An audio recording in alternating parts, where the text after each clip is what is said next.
Hello, everybody, and welcome to the 2021 ABL playoffs. We have the semi-final round here today between the Matsu Miners and the Anchorage Bucs. Almost said Glacier Pilots, but it's the other team from Anchorage today. And the Day at the Park sponsor is just happy playoffs. Thank you to everybody who's been with us all year and for supporting us to this point.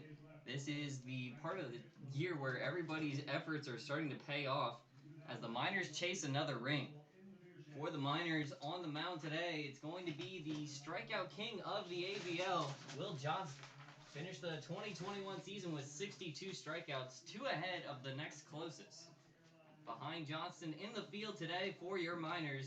In the infield from left to right, it's Casey Rother at third, David Bermudez at short, Holden Breeze back at second, and Aaron Walters at first today. In the outfield, Tyler Wilson's in left, Patrick Donovan in center, and Mike Ferreira in right. Behind the dish is Tyler Rando and designated hitter for tonight, Nick Sorelli. And for the Anchorage Bucs on the other side, this is the lineup they will send to the plate. Leading off, playing second base, Woody Haydeen. Batting second in left field, it's Jack Macdoff. Hitting third over at first base, Cole Moore. Batting fourth, Diego Vaquero. He'll man third base. Hitting fifth in right field, Carson Rocafort. Batting sixth, the DH, Jake Skipworth. Batting seventh, Kyson Donahue. He'll play short. Batting eighth, and catching Xavier Pinales. And rounding out the lineup is Garrett Ostrander, who will play center field and bat ninth. On the mound for the Bucs is going to be right-hander William Kempner, who has been really good for this team on the year. Kempner, this will be his seventh start of the year, coming in 6 starts, 33 and two-thirds innings. He's got 38 strikeouts and a 2-0 record. Kempner is going to be a big part of the Bucs game plan today. One thing that definitely stands out as a difference between these two teams is the depth of their bullpen. Outside of a few arms for the Bucs, they might run into some trouble. And in a series that's been as close as this one all year, between the 10 games they've played, only one has been decided by more than 3 runs, and that was the mercy rule the Bucs gave to the Miners. Well, yeah, going back to your point about the bullpen, the Bucs are really beat up right now in terms of their pitching rotation. They've had some guys hurt and have to leave the team. So right now, really their only reliable arms are Spencer Bengard, William Kempner, Mitchell Scott, and JoJo Ingrassia. And outside of that, it's a lot of question marks. And it'll remain to be seen whether Spencer Bengard could start a game in this series. If it does go 3 games, we could see Bengard starting game 3.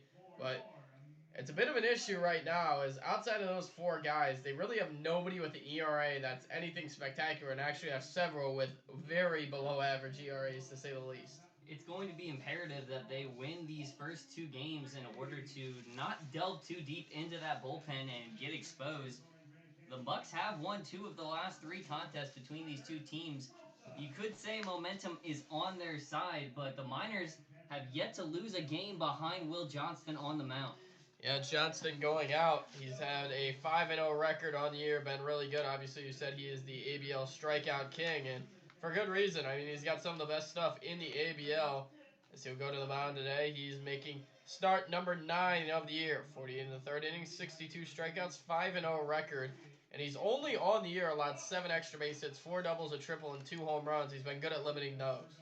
He doesn't have really bad outings. Last outing for him might have been the worst by a subjective standpoint, with 2 hit by pitches in the first inning, but seemed to bounce back fine. Had the chance to interview teammate on Texas A&M Alex Majors before this game. He mentioned he's never seen Willie have 2 bad starts back to back. Yeah, Johnston getting the chance to go out today, and I mean, this is an ideal scenario. They haven't lost a game with him on the mound. This Bucs lineup has had some, I guess you can say, injuries, to say the least. They've really started to get down to the nitty-gritty, especially at the bottom of the lineup. It's not really what it was earlier in the year, but they did score 5 runs last night, so we'll see if they can bring some more offense today. And hey, if they get down to it, we did get the chance to see some position players for the Bucs on the mound. Woody Haydeen surprised me with a bit of control and zip on those pitches.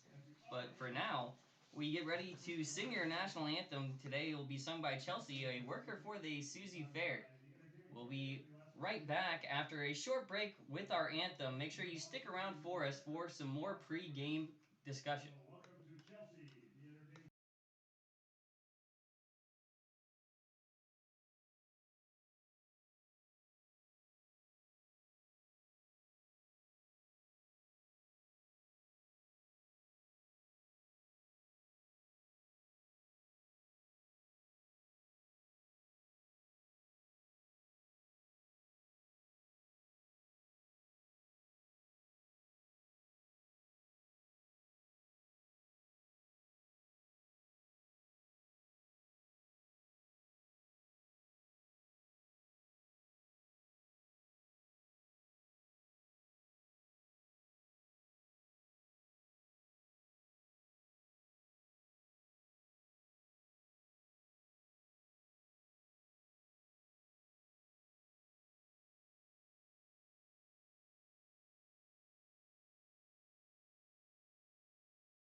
thank you so much to Chelsea for that beautiful rendition of the anthem. Today, with our first pitch, we have proclaimed #1 Miner fan Ashley Baker with the first pitch. And while many of you may like to refute that, we've seen Ashley at almost every minor event, every minor game since the season's begun. Yeah, she's been here all the time, a loyal supporter, as now Will Johnston will take over on the mound for Ashley. While we have Will warming up, we'd like to take the time to remind you there's no smoking or vapor cigarettes, tobacco in the ballpark, as it's a smoke tobacco free zone. It's also Alaska Fair property, so no going under or around the fence. That would be considered trespassing. And of course, our final reminder, remember to recycle. Johnston taking the mound, like you said earlier, the defensive alignment, but you see David Bermudez back out at shortstop. This is the first game, obviously, of the playoffs. Bermudez back in the lineup today. Was not in the lineup yesterday. Didn't pinch hit or anything, so he'll go back to short today after Holden Breeze manned it yesterday. Jared Sweeney was at second yesterday. He goes to the bench. It's a bit of a taken advantage fact to have David Bermudez at shortstop every single game. Been there since he's arrived. The last game might have been his first game off since he's been here, but just the absolute stability you have in your shortstop.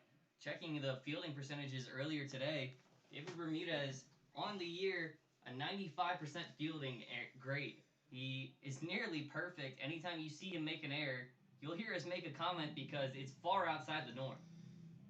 Yeah, Burmy has been a really solid defensive stabilizer. The Miners have some positions where they've struggled a little bit fielding the ball this year, but that's not one of them. David Bermudez over there at short. He's wearing the home whites, as is the rest of the Miners. They're in their home whites. The Bucs in their alternate blacks. We saw them in the black last night. They're back in it today.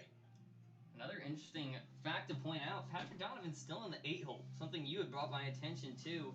The way he's been playing over the last week with a batting average at .563, you'd think he'd find his way above the 8-hole. Yeah, Donovan, I guess if it's not broke, if it's not broke, don't fix it, as he's really came into a Miner uniform and filled in right away, playing well, and on the year he's hitting .458, 11 hits, 24 at-bats with 4 RBIs, so leaving him down there, and I guess with the way things have been going, the rate the Miners have been scoring the runs at this past week and a half or so, I mean, there's no point in, I guess, moving him out of there. Not at all. And a crazier stat, even in all of the games he's played, only 1 strikeout to this point for Donovan.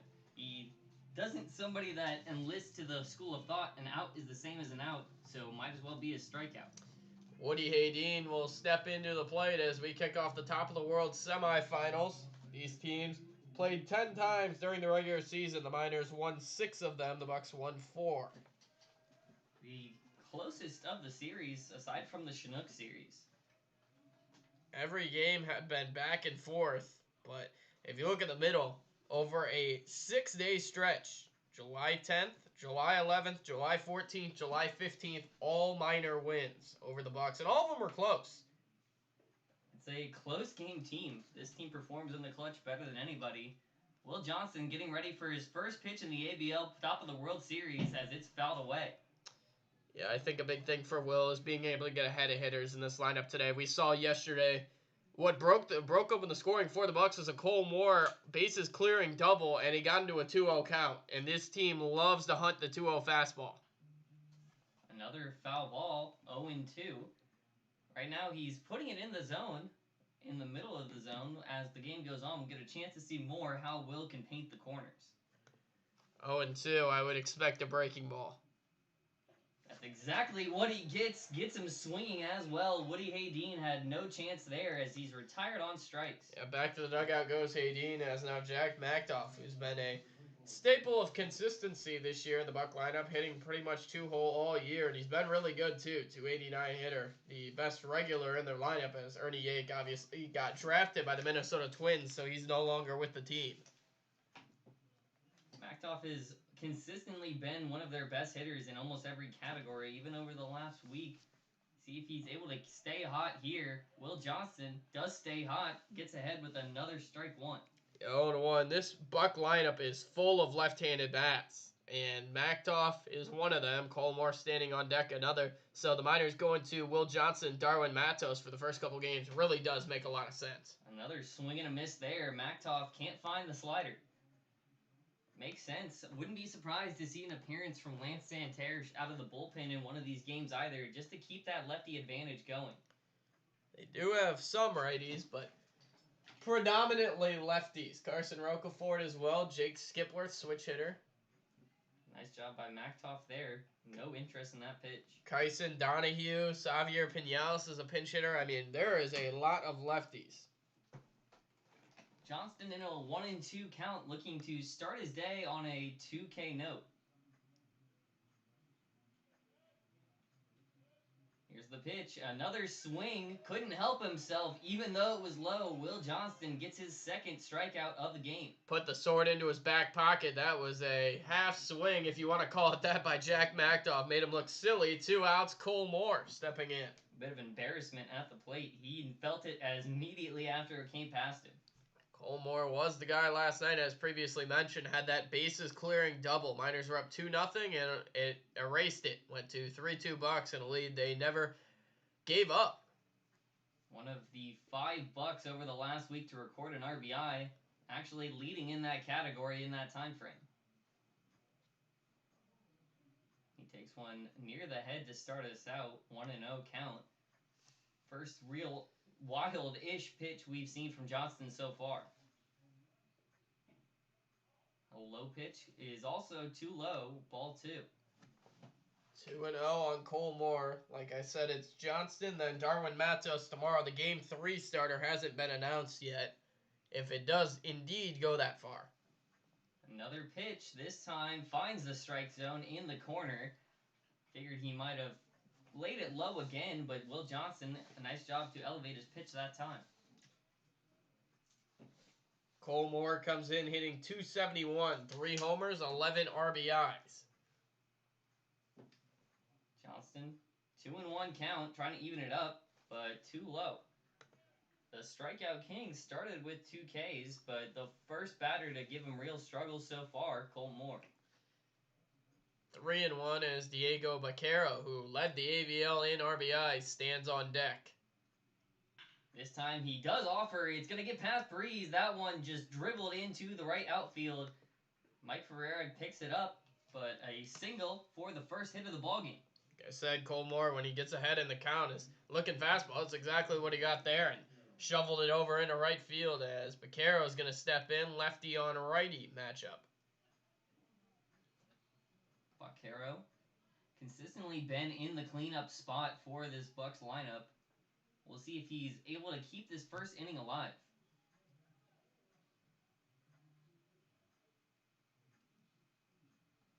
Baquero currently second on the Bucs in strikeouts for the season, 25 in the regular season. Yeah, there is a lot of swing and miss to his game, specifically with the breaking ball. That gives him problems, but he can hit a straight pitch, usually fastballs, as well as anyone.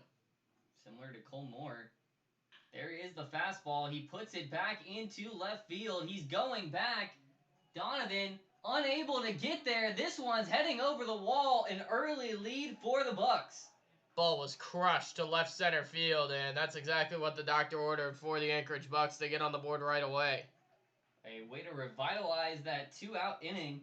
The next 2 batters combined for a single and a home run. Bucs take an early advantage. Will Johnston is going to have to lock back into this game. Yeah, it's 2-0. Game obviously not out of hand. Johnson really has to lock back in. Just forget about that home run. It is something that has to be dealt with Johnston. Now his 4th allowed, first of the playoffs. But with someone who has such high strike or percentages, you're bound to have a hitter that's going to see him well and turn it around eventually. Gets right back to work with strike 1. Carson Rocafort standing in. I'd like to remind everybody there's a wheelbarrow of booze raffle tickets and a 2019 championship quilt tickets are available in the beer shack. Hopefully there could be a 2021 championship quilt soon. Ball's fouled away, so quickly behind is Rocafort, 0-2. This could be big for Johnston to get that next out right after allowing that home run. Get out of the inning as quickly as possible. They've got plenty of time to come back, obviously, and we know how beat up the Buck bullpen is. We talked about it a little bit earlier. And getting the game into the middle innings, down a couple, up a couple, as long as you're still in the game, you're gonna have a good chance. He hit him with a quick pitch that time, all the way across the zone. Carson Rocafort couldn't find it with any help. Yeah, that was a really nice swing and miss by Johnston, who did strike out the side, but sandwiched in between that was a single and a bomb. Because of that, the Bucs have an early lead here at Herman Brothers. We'll see if the Miners' offense is going to have a response here early. Give their team more of a chance in the early game. We'll be right back with the bottom of the first. Make sure you stay here with us.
We're ready for the bottom of the first here at Herman Brothers Field. Heading up first for the Miners will be Holden Breeze.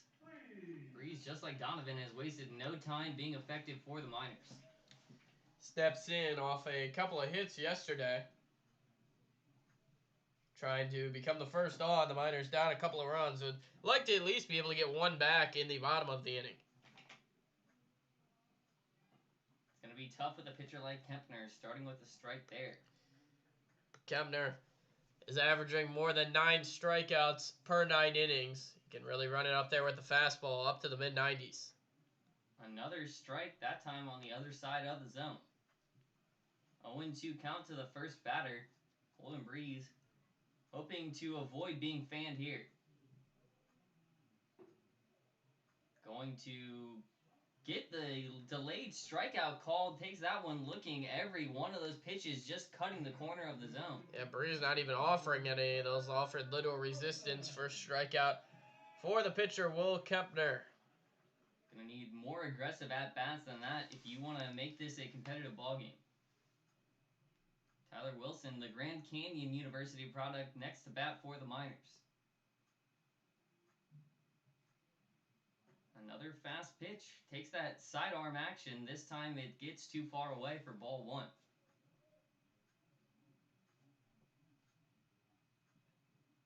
Wilson waiting on the next pitch. It's another fastball, this time also outside. Yeah, look for the Miners to try to work counts against Kempner. Need to get in that bullpen early, but the more pitches that Kempner throws, the quicker you can get into it. So a 2-0 count to Tyler Wilson. Finally found one he wanted to swing at, but couldn't find any contact. Wilson, over the last week, you could say he's in the lower echelon of minor hitters, a 292 batting average. But still, just being a tick below 300 is an accomplishment, and so is that catch by William Kempner. That ball lined right back at Kempner, stuck up the glove, and made the catch. 2 outs. 2 quick outs for the Miners. Tyler Rando, their 3-hole hitter for today, will be the third man up. Rando has solidified himself in the 3-hole thanks to his ability to draw RBIs for this Miners team. moving above Casey Rother, who is usually their 3-hole hitter. Kempner averaging almost 6 innings per start. See how he fares in the rest of the first as Tyler Rando is going to foul off the first pitch. Nick Sorelli, who's DHing today, standing on deck. So far, Miners hitters at the plate seem like they're on the defensive. Another pitch just cutting the corner. 0-2. He is barely thrown any balls outside of Tyler Wilson. In fact, I don't think he has. Rando, 0-2 pitch. Kempner. Here's the throw. Gets the swing, but makes contact. He'll stay around for another pitch. Xavier Pinales working behind the plate today. Normally plays middle infield, but we've seen an extended run of starts for him behind the plate. Interesting going with him over some of the guys they have that are normally catchers, but I clearly want his bat in the lineup. Another strikeout opportunity. This one laid off by Rando. They have had Pinales behind the plate for a couple of games. He seems to be pretty good with his reflexes and speed, especially over the likes of Cole Moore at first base and Dylan Tatum, who's still in their bench. Rando finally sends this one into play. It's heading into deep right field, but that one is going to be put away for the third out. Miners go 1-2-3. Rocafort makes sure that no ball landed in this inning. Yeah, that ball was kind of hitting a fairly, I guess you can say, deep right field down the line. Miners kind of looked off balance there in the first inning. They're going to really kind of have to catch their breath and redo it in the second inning. Tyler Brunn will have them back to the drawing board in between innings to plan out their next offensive attack. Until then, they're back in the field. We'll be back with the top of the second inning right after a short break. Make sure you don't go anywhere.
We're back for more minor action to lead us off here in the top of the second. Jake Skipworth, their designated hitter for today, and one of their position players that also pitched last night. Has a unique pitching form, but he'll be more concerned with the batting today. Skipworth sends this one on a hop right back to the mound. Johnson couldn't grab it on the quick hop, but now we have another base runner to start us out here in the second. Ball right back to shooting. I think Johnson was disappointed that he couldn't get that more than anything else. Almost had it on the glove, just out of his reach. It's a runner on and none out. The bats are hot here early for the Bucs, attacking early pitches. Next up for them will be their shortstop, Kyson Donahue. Donahue hasn't had too much offensive production as of recently. We focused more on his defense, especially the play that allowed Holden Breeze or Casey Rother to shoot an RBI right past him. Now he's at the plate taking his hacks and taking a big hack to start it out. Miners kind of just need a strikeout or a double play here. Just kind of stall that momentum real quick. You're at the bottom of the order. Need to get out here. They definitely seem to be on the defensive side so far. The Bucs controlling the pace of this game. Johnston has his second pitch, too low, 1-1. Breaking ball just couldn't find the bottom of the zone that time. See if he'll go back to it and double dip on the pitch.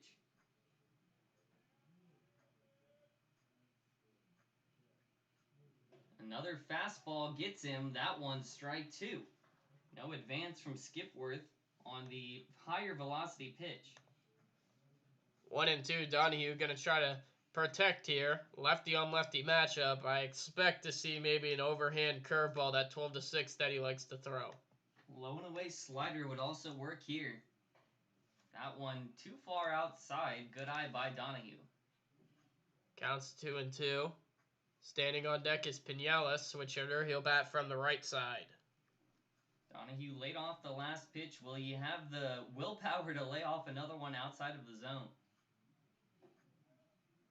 That one barely missed. I'm not sure how much more you could help yourself out. Miner fans letting the home plate umpire hear it. I mean, it was an expanded zone in the first inning. I'm surprised that was not called for strike 3. Now we'll do a full count. 3-2 pitch. What's going to give here? And this one just fouled off. Miners wish that one might have stayed fair. Could have had an easy unassisted third out. Instead, they'll go back to the full count. Skipworth heads back to first. I'd like to thank the official sponsor of Matsu Miners Travel, Alaska Airlines.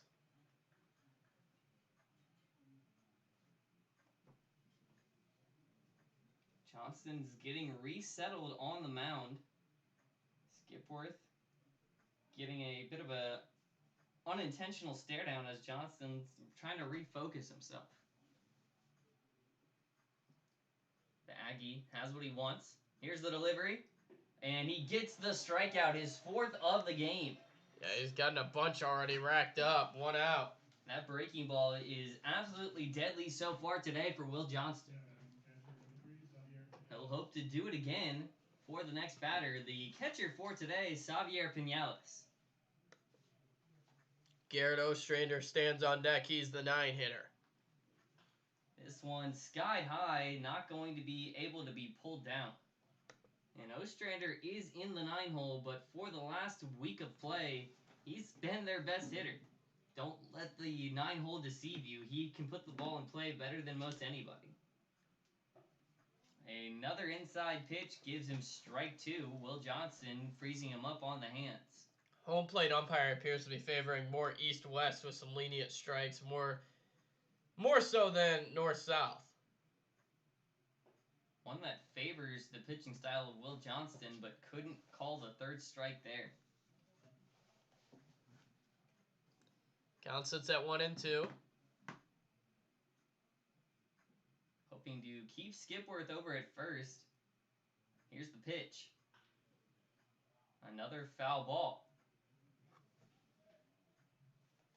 They're able to find just a piece of Will Johnston's pitches, but besides the deep ball we've seen so far, nothing really deep contact, hard contact. Through an inning and a half over in Shugiak. No score between the Chinooks and the Pilots.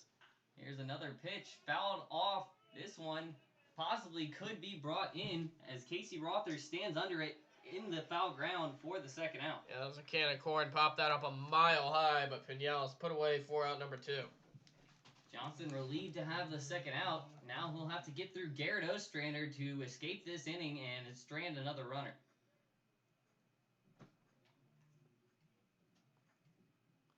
Ostrander will stand in. Runner on first, Skipworth, not going to be taking off. Not a real big speed guy.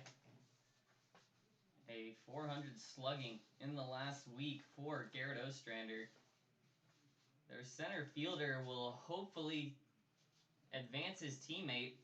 If you're a Miners fan, you're hoping for another strikeout to add to the total of 4 for Will Johnston in this game. Skipworth with no steals or attempts on the year.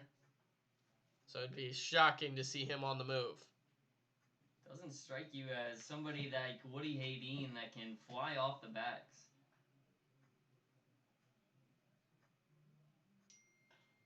This one is sent into play. Ferreira on the move in right field, unable to get there in time, but it does land foul. Ball looked like it might hug the line for a minute and just drifted a little bit foul. Luckily for the Miners, as back to the plate in a 1-1 count as Ostrander. Getting flashbacks to yesterday with Donahue's double right down the left field line. Instead, we have a 1-1 count. Mike Ferreira likely edging towards that foul line just a bit more. Remember, for anybody in the Matsu Valley, or really just in the state of Alaska, the Alaska State Fair starts on Friday, August 20th. This one on the ground. Walters waits to receive it, steps on first, and ends the top of the second. A nice bounce back inning for the Miners after the first hit, able to shut them out. Yeah, Johnson gave up that first pitch single to open the second, but able to get 3 straight outs. That was big. Now he'll hand it over to his offense after going 1-2-3 in the first, hoping for some more results. See if the Miners can see Kempner better in the bottom of the second when we come back.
His one job today is to hit the ball. Nick Sorelli, the designated hitter, will step into the box next. Miners have gone 1-2-3 so far. Sorelli will hope to change that pattern and get the Miners' offense running. They need something on the board right now. They looked kind of ineffective in the first inning as Will Kempner dominated.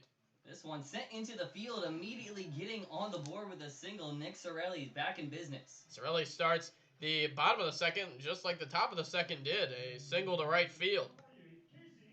Sorelli hasn't been as effective recently. Good to see him starting to turn around with the playoffs starting. Adding a big bat like that could prove to be the main advantage for these Miners. Rother in the box is not much of a candidate to lay down a sac bunt. He'll look to get on base, and I'd bet everything in my savings that if they get 2 on none out, Aaron Walters will lay down a bunt. It's his masterpiece. This one called strike. That one was a bit south of the zone. Gets the call regardless. Kempner kind of throws from a 3/4 angle when he unleashes the ball, and the slider looks really good off the hand doing that. Hard to differentiate between that and the fastball. Casey Rother does just that. This one into the left field, bouncing in front of the left fielder. So it works out. We're likely going to see a Wally bunt here. First and second, Miners down a couple. Some teams don't like to bunt as much, but when you can lay down a bunt as good as Aaron Walters can, I think this is probably the right situation, especially given the guy on the mound in Will Kempner, who's been really good.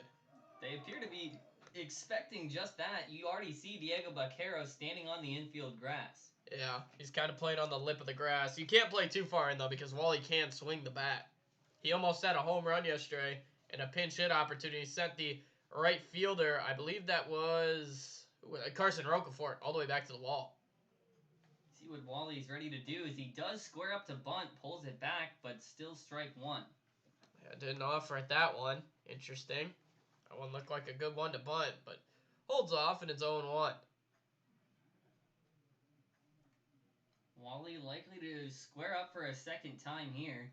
Baquero still on the lip of the grass. Now you see Cole Moore also starting to fade in from first base. I mean, it's a little blooper over in the left or right field. I mean, that ball is likely to land. Anything down the left or right field line is scoring. Nice job taking that one too low. Yeah, Ball one. No square there. Interesting. They had it off 1-1. Maybe he thinks he can with a ball now in the count. Trying to play mind games with the defenders. Walters waiting on the third pitch. He does take a swing here on the ground. They're not going to go for second. Only take the out at first. Works just like a sacrifice hit. That was as good as a sac bunt as the runners both move up. Because of that, Miners now have 2 in scoring position and a big bat from Mike Ferreira coming up. Ferreira gets the start today in the 7 hole. He's been hitting a lot better as of late, and getting the opportunity today is potentially a big boost to his confidence going through the playoffs if he can come through. It's been a back and forth between himself and Ricky Nunez in right field. Today, Ferreira gets the chance. He'll be looking to prove his worth with this at-bat, putting it on the ground almost immediately, but into foul ground. Yeah, unlucky for the Miners. That ball trickled into foul ground. Diego Vaquero is playing off the bag and back a little at third base. They'll concede a run on anything hit over there. Vaquero playing a bit closer now. Seems to be one of those defenders that will adjust pitch to pitch. Rother at second, Sorelli at third. Ferreira with an 0-1 count. Takes another swing here, 0-2. Unable to get a grip of that one. Miners don't want to let the runner at the plate, the batter at the plate, Mike Ferreira, go to the wayside here, especially only with 1 out. Standing in the on-deck circle is Patrick Donovan, who's been red hot for the Miners. They'd love to cash in on any opportunity they have. This one sent up high. Xavier Pinal is getting under it in foul ground, called off by Diego Vaquero, who gets it for the second out. A bit of a deflating out for the Miners. It's a huge out as ball's just shot straight up on the infield, and 2 away. It's going to take a hit from Patrick Donovan to get on the scoreboard. The 8-hole hitter for the Miners will have to step up big here.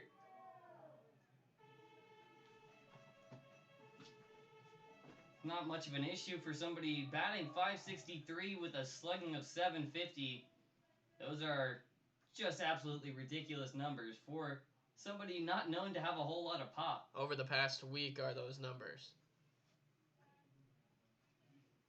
Trust me, if Patrick Donovan batted .563 the whole season, he would be our MVP. Donovan takes one low.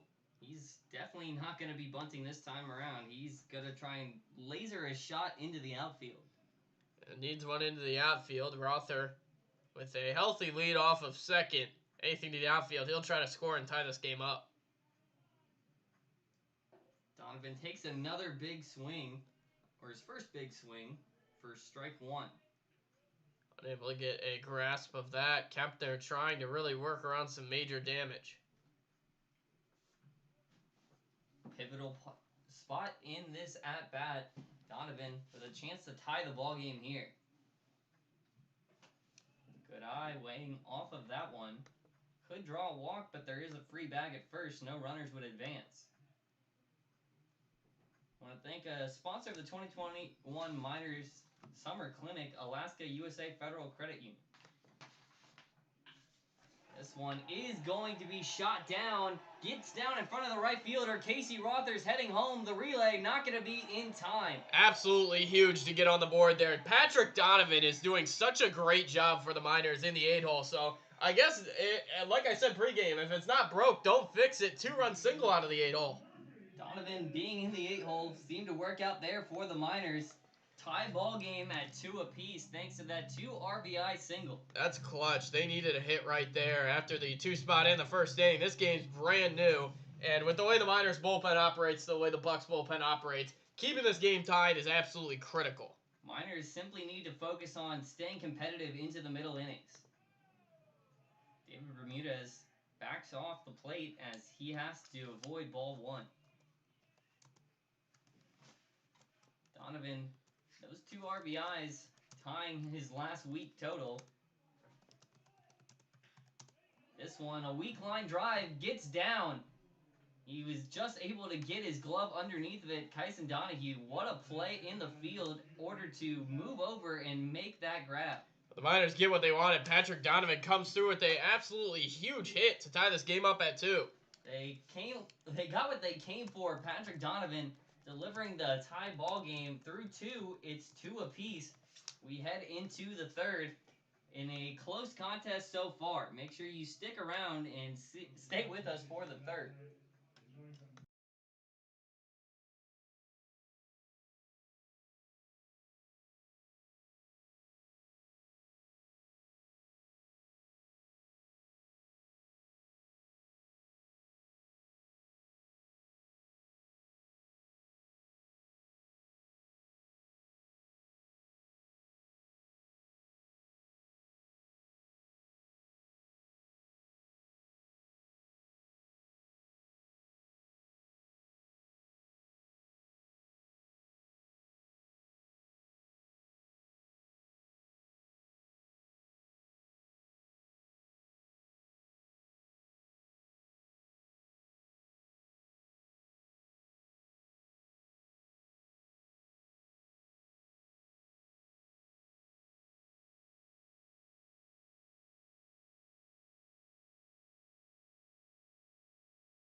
We're back to the top of the Bucs lineup. Will Johnston back out for his third inning after shutting him down in the second. After that two-run home run, I don't feel like we're going to see a whole lot of base traffic from Will. He really locks in when he's upset pitching. This is a big part of the lineup to get through. Top of the order, once again, he's going to see Haydeen, Mactoff, and then Cole Moore.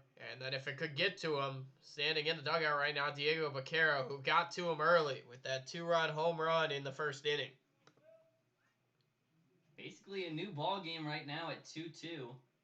Johnson has a chance for a clean slate. Starts off with a 1-0 count.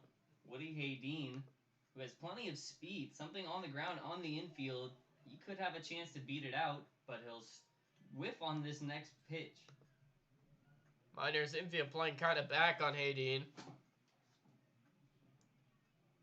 This one sent right back towards center field. Patrick Donovan waiting under it. A can of corn for him. Able to make that catch really easy. Pretty much right at him, so they're able to keep Woody Haydeen's speed off the bags. And now with one out, Jack Mactoff, who struck out swinging back in the first.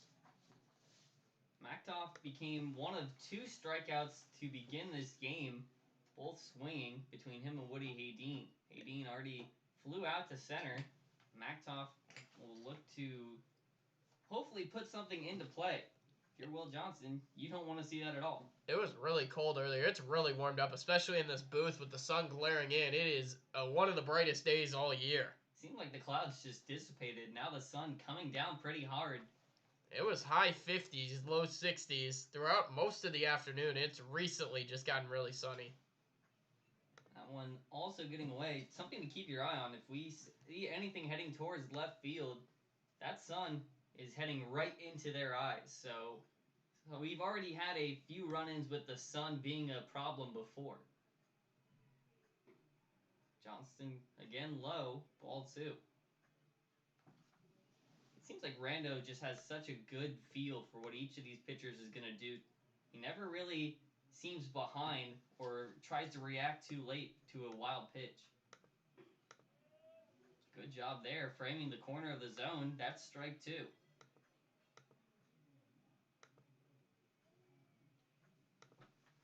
Two and two as Johnston looks for another punch out. He's already got 4 of them on the day.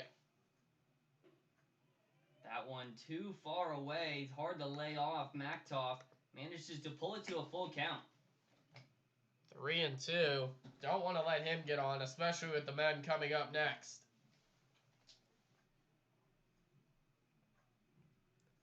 Full count Johnston looking for another punch out for number 5. Gets it right there. Another beautiful breaking ball by Will Johnston. Gets him swinging in the dirt. I mean, these 3-2 breaking balls, you would think the hitters would be more disciplined, but Johnston's stuff, especially on the, the 12-6 curve, the slider just has so much break on it that he's able to just generate swings and misses, and you don't see that out of very many pitchers, especially in the ABL. You don't see many pitchers that are willing to throw a 12-6 curve in a full count. Just speaks to the confidence he has. See if he can do it again against a budding rival in Cole Moore.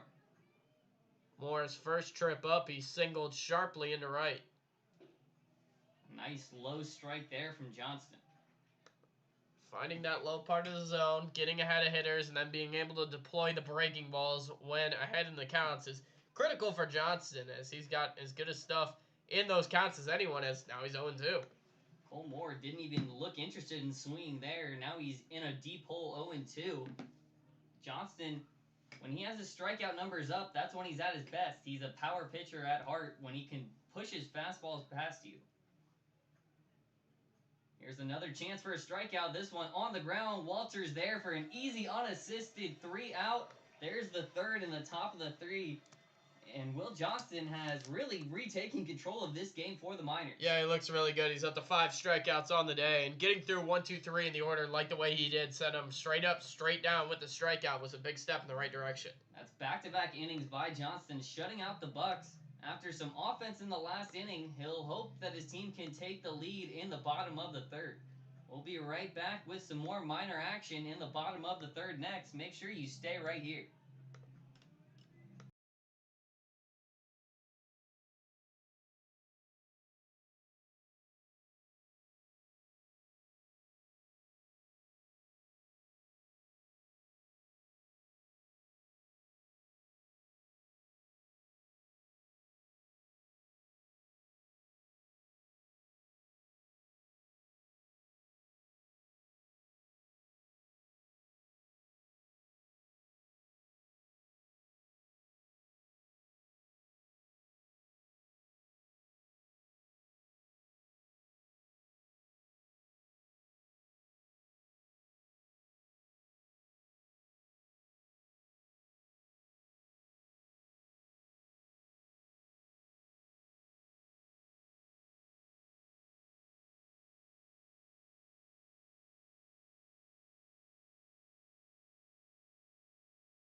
Miners top of the lineup back up for the 3rd.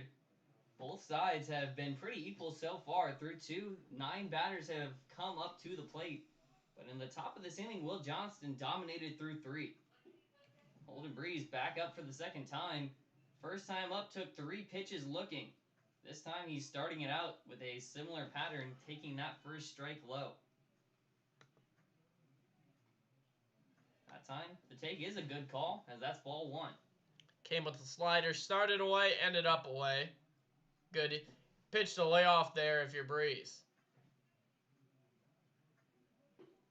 Another wild pitch outside, ball 2. Breeze has been somebody that's attacked hitters or attacked pitchers rather early in the count. It's almost surprising to see him take so many pitches. So he fouls that pitch away, and now he's even. Breeze has an aggressive approach at the plate. He does swing early and often in counts. He's able to work walks, but his main thing is just being aggressive and barreling balls as quick as possible in the count. Tries to do that, just barely got it off his bat to 3rd. Vaquero pulls him off the bag at first, but he still gets him on the tag. A nice job by Cole Moore to keep focused. Diego Vaquero, fortunate he didn't get an error there, as that throw was well off the bag, but Cole Moore with the sweep tag able to get him in time. On the year for Vaquero, he's got 7 errors. That's one of the highest rates in the ABL, so that arm over there, while strong, it is a bit inaccurate. He's simply lucky that pulled him towards the base runner. If that was on the other side, he easily would have been safe. Tyler Wilson, the next one up for the Miners. He'll be hoping to turn that 0 into a 1 in the hit column. Wilson lined out back to Kempner his last time up. As he lines that one way out of play. 0-1. Tyler Wilson from Chandler, Arizona, Grand Canyon University. Kempner, one of those pitchers that likes to hide his face and hand behind the mitt before he pitches. Seemed to work there. Got him with a surprise fastball for strike 2. Way ahead now. Kempner wants to work fast. Not taking very much time at all in between pitches. He's got the ball back and he's going. Kempner with another big pitch. This one gets him sitting on nothing. Another strikeout looking. Yeah, that was a big pitch for Kempner as he gets another strikeout on the day. That's his second, and that would be Tyler Rando. Both looking so far. His movement side to side is definitely doing him a lot of help here so far. Next up for the Miners, Tyler Rando. He'll come up with no men on and 2 outs in the inning, simply hoping to extend it. Rando waits on the first pitch from Kempner. Takes that one in the dirt. For scoreboard watching, after 3 innings, still no score in Chugiak between the Anchorage Glacier Pirates and the Chugiak Eagle River Chinooks. The Chinooks hosting their first home playoff game ever at Lee Jordan Field. They were quite excited about it. They made the announcement a few times last time we were there in Chugiak. Tyler Rando fouls this one off, just managed to get the top of the ball. Yeah, the Chinooks have 3 hits so far through the game, just haven't been able to bring anything around. They got a couple of hits at first and second way back in the first, but couldn't bring anybody around. Rando in a 1-1 count. This one dribbled off the plate into foul ground. 1-2. He's really going to have to protect Kempner with only 2 strikeouts so far, but he's got plenty of strikeout stuff.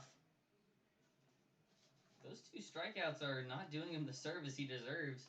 He's created a lot of soft contact from these Miners. If it wasn't for Patrick Donovan, their efforts in the second could have gone to waste as well. Rando once again in a 1-2. Waiting on the pitch from Kempner. He lines this one right past him. Just whizzed past his ear. Kempner gives up another single. Tyler Rando manages to keep the third going for just another bit longer. That ball was a rocket back up the box. Teammate against teammate. Both of them go to Gonzaga, and he got the better half of that one. Tyler Rando straight back up the chutes. The Miners have a runner for Nick Sorelli, who singled and scored his first time up. They're hoping for a big hit from Sorelli here, a extra base hit. Tyler Rando is an aggressive bag runner. We just posted the highlights from the season. One of my favorite calls is him sliding into home underneath the tag. Sorelli takes strike 1. Yeah, he helped that second inning get started. Back-to-back singles by Sorelli and Rother. Then a couple of outs, second and third 2 outs. Patrick Donovan was able to drive them both in with a 2-run single. Sorelli, hoping to follow Rando's example, takes a ball here. We have a special thanks to the sponsor of the 2021 Matsu Miners baseball team, Pacific Northwest Regional Council of Carpenters and Carpenters Union Local 1281. A big swing from Sorelli. This one is going to be strike 2. Yeah, Kempner able to get ahead on Sorelli, who does like to hack at the plate and battle around, but he's really going to have to right now. Has to shorten up. Does choke up on the bat just a bit. For more contact swing than anything right now. He gets a piece of it, sending it back into left field. Maktoff on the run into foul ground. Gets it right on the line. A deflating third out, but they do get a hit in the inning thanks to Tyler Rando. Gives a friendly gesture to the Gonzaga teammate as he's walking off, just to say, I got the better of you this time. But we'll be back with the 4th inning of action, still tied here at Herman Brothers at 2 apiece. Make sure you stick around for the 4th inning of action.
we apologize for those who have been waiting as we had our camera overheat. We had mentioned the heat before.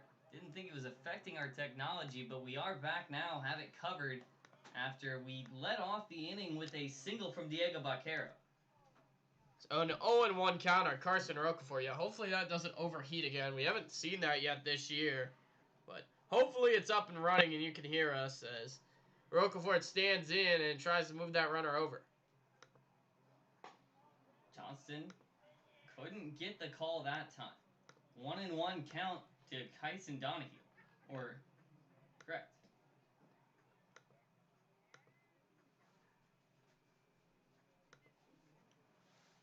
Johnston keeps checking over at first.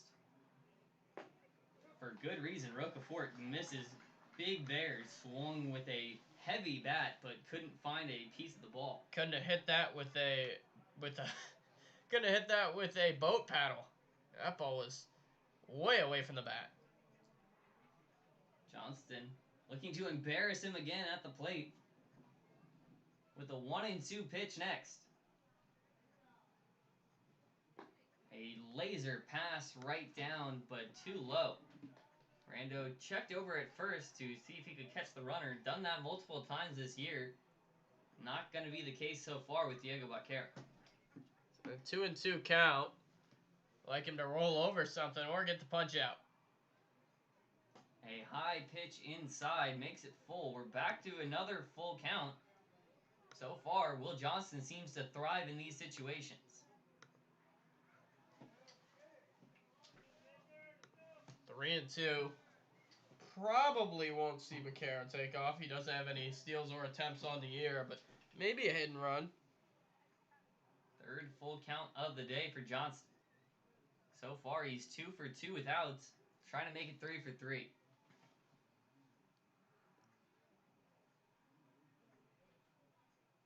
Here's the delivery, and another swinging miss. He just can't seem to locate that breaking ball whatsoever. Carson Rocafort has a couple of bad swings on strikeouts so far. Second time going down swinging. Texas native on Texas native. Will Johnston once again wins the battle. And that's another punch out. Give him 6 on the day. He's worked efficiently so far. His K per 9 is way up for where it normally is. See if he can do the same as next up for the Anchorage Bucs. It's going to be Jake Skipworth, their designated hitter for today. Picking him off again, or at least checking on him, Diego Vaquero is forced back to first. Skipworth had a single. First pitch of the second inning. Right back up the chute. But he was stranded over there. 3 straight outs. Never even made an attempt to move to second. Skipworth is not the demon on the bags that some of these other Bucs are. Actually, when he reached first, no ball actually even left the infield. It was strikeout swinging, pop out to third, and then a unassisted ground out to Aaron Walters. Nice job of keeping the game in front of him. Johnston gets another swing and miss. It's a game of guessing right now for the Bucs hitters at the plate. They look very off balance. Right now, the best they can do is head back to the dugout and wish their teammate luck. Outside of that first inning, they've looked clueless at the plate. Yeah, Johnston looks to be really in control of this game. 0-2 count. Another strikeout as well. Couldn't help but go around. Will Johnston adds 7. 3 bad swings by Jake Skipworth equals a strikeout for Johnston. I mean, some of his stuff right now is just eye-popping. Seems whenever Will Johnston allows a hit, he immediately turns into Cy Young right afterwards. 7 strikeouts through 3 2/3 is about as good as it gets. It's a tough pace to keep up with. Johnston, should he get another strikeout here, is averaging 2 an inning. And the Chinooks have broken onto the scoreboard first over in Shugiak. RBI single for Hayden Keller is the difference right now. 1-0 Chinooks as they got that run off Nate Diamond, the starter for the Anchorage Glacier Pilots. Still at a tie here, 2-2. Will Johnston hoping to keep it that way, 0-1 count. Nate Diamond has really good numbers, but we haven't seen him this year once. Somehow we played the Pilots 10 times and we never saw Nate Diamond. Just never matched up with their ace. The only chance we're going to have to see Diamond now would be in the second playoff series. You have to get through the Bucs first. trying to do that now.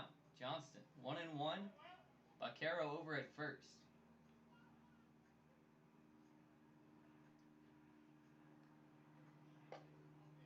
That one just outside. It is eerily quiet during the game. Everybody seems really fixated on the matchup going on right now. Yeah, not a lot of people talking, right? I mean, this is quiet baseball, honestly.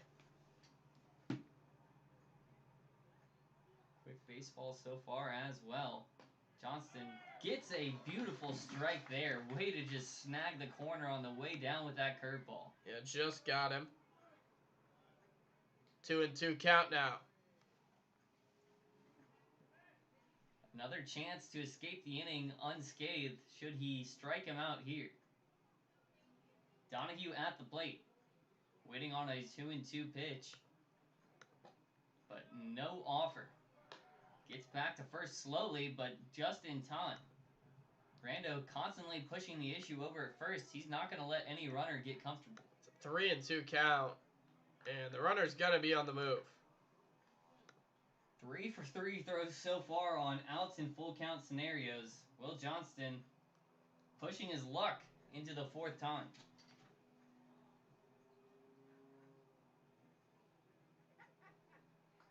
Full count. Could advance the runner to second on a walk. Donahue waiting on the pitch.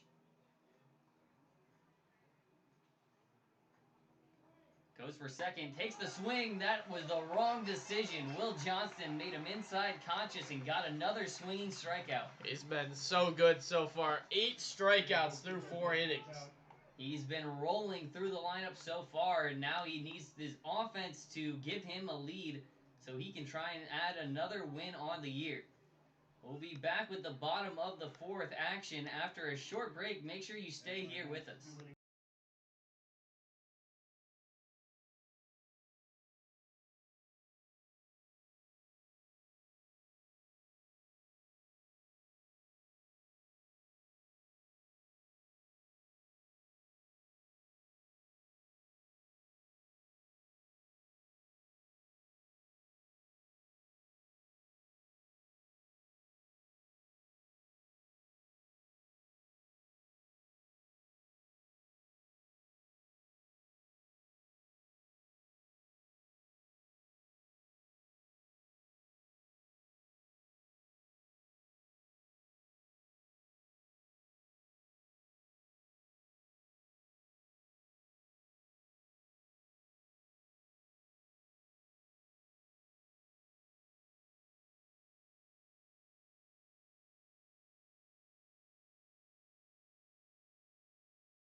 Casey Rother back up once again after singling in his only at-bat so far. Stride in will be Rother, Walters, Ferreira here in the minor fourth as they look to break the tie. Haven't led at all in this game. In the bottom of their lineup that's produced so far. Rother right in the heart of the lineup. 5-hole today.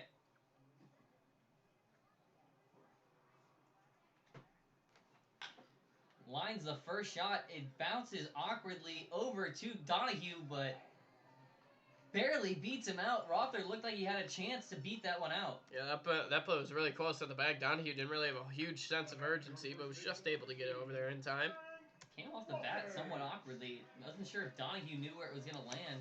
Simply waited back for the bounce. Aaron Walters, who had a tapper over to first his first time of the runners up, steps in. Walters looking to create some of his own action now. Kepner sits at exactly 45 pitches on the day. Through 3 1/3. Will Johnson at 62 after 4.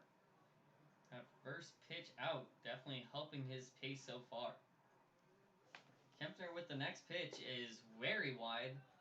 The furthest off we've seen from him so far. Ball one. Kempner, I believe in his last start, he threw upwards of 110 pitches. I believe he ended with 113 pitches the last time he faced the minors, so certainly he has some longevity.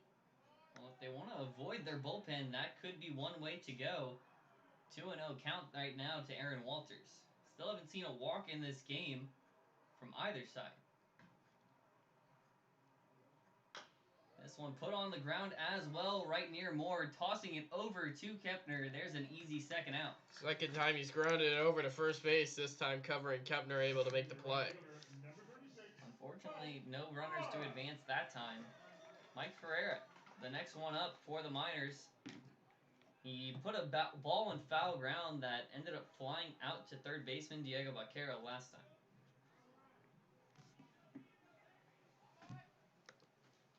Ferreira has some of his own solo power.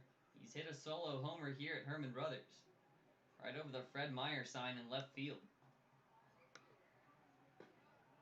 No offer at the first pitch, strike one.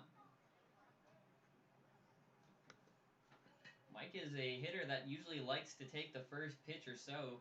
He's really good at gauging whatever could come next. Couldn't guess that pitch. 0-2. Way behind now, he's going to have to battle.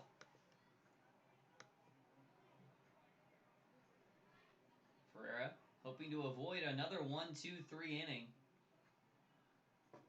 Does lay off that pitch. That takes some serious recognition from the batter's box.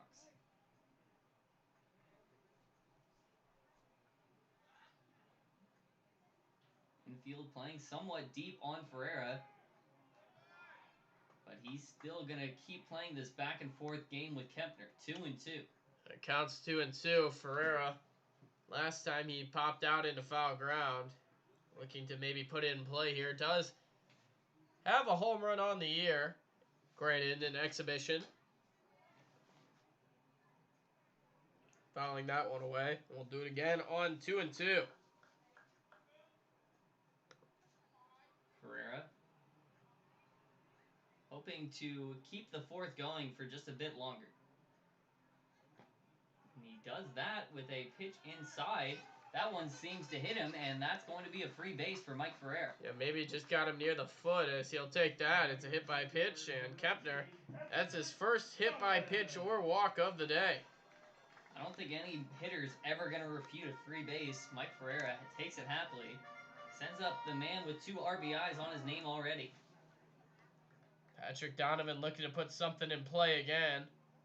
Ferreira represents the go-ahead run over at first base. Takes a big swing on this one. Patrick Donovan's trying to get an extra base hit. If it could get to him, David Bermudez sits in the on-deck circle. And then over in the hole is the top of the lineup. Holden Breeze representing that. Back to first is Mike Ferreira after a check-in by Kempner. Donovan so far this year, no long balls to his name. He's been close a few times, hitting the wall on one bounce and simply just smacking the wall with a line drive. But nothing that's been able to give him a solo RBI. And he's well behind here, 0-2 already to Patrick Donovan.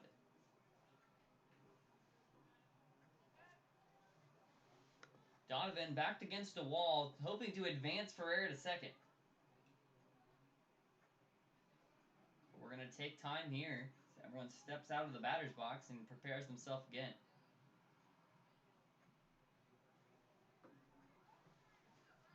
0-2 pitch on the way.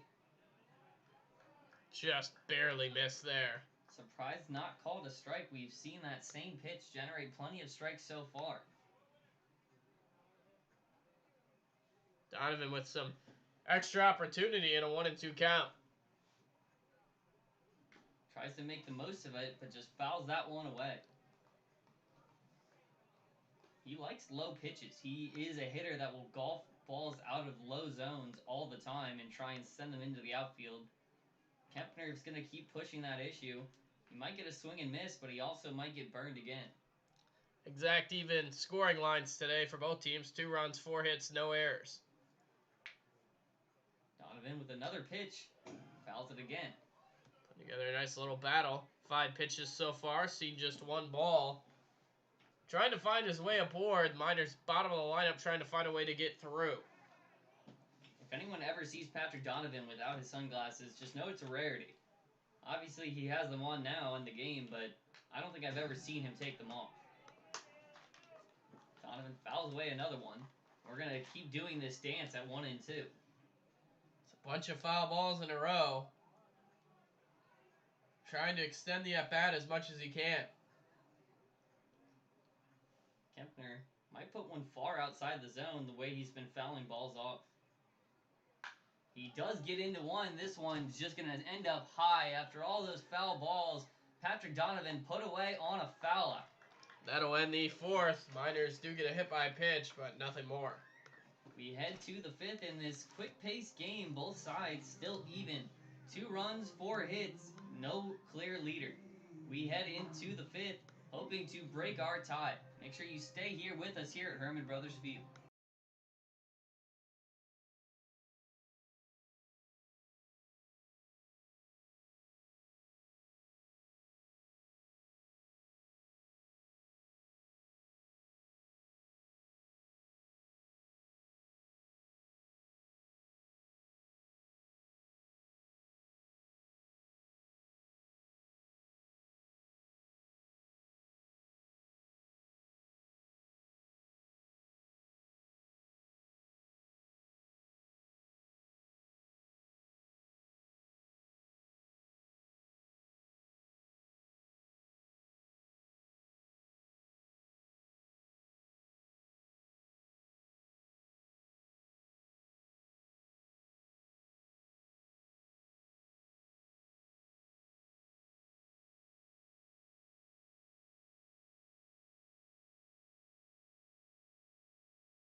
Four innings have come and gone, and we are still deadlocked at 2 runs apiece.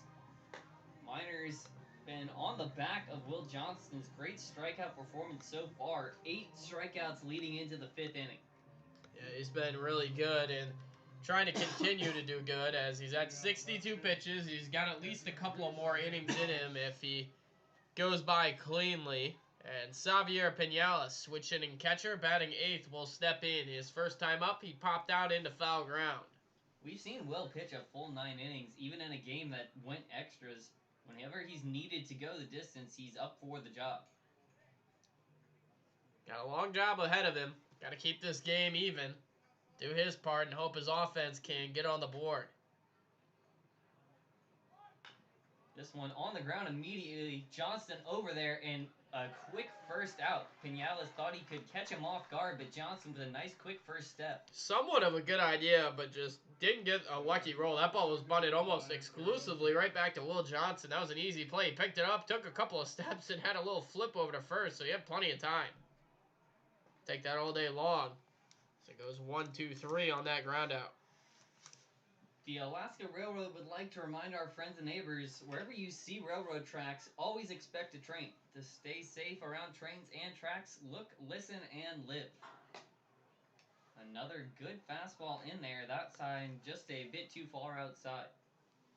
Ostrander came into today's game, the playoffs, concluding his regular season with a batting average below the Mendoza line at 188. No homers, 9 RBIs, but he does have 21 walks on the year. Going to be hard to draw a walk against Will Johnston today. So far, no walks in the game despite all the full counts we've seen. And Ostrander has been exclusively hitting mostly out of the bottom of the lineup. It's impressive. He leads the Bucs in walks by a good margin. That time gets the strike called. Will Johnston back in the driver's seat, 1 and 2. Yeah, trying to put Ostrander away, get a couple of quick outs before he has to face the top of the order again. Like to go down, ideally 1, 2, 3, so he could face 2, 3, 4. A bit high that time, couldn't grab the corner. Ostrander from Cal Baptist. Seen him in short, seen him in center, seen him at second base. Also, I believe saw him in right field one game. Takes another strike low. Will Johnston thought he could bait him with a low pitch. Or, correction, I shouldn't have said strike low, ball low. 3 and 2 now on Ostrander, as he looks to become the first Buck maybe to reach on a walk today. 5th full count. Will Johnston still trying to make it perfect on full counts.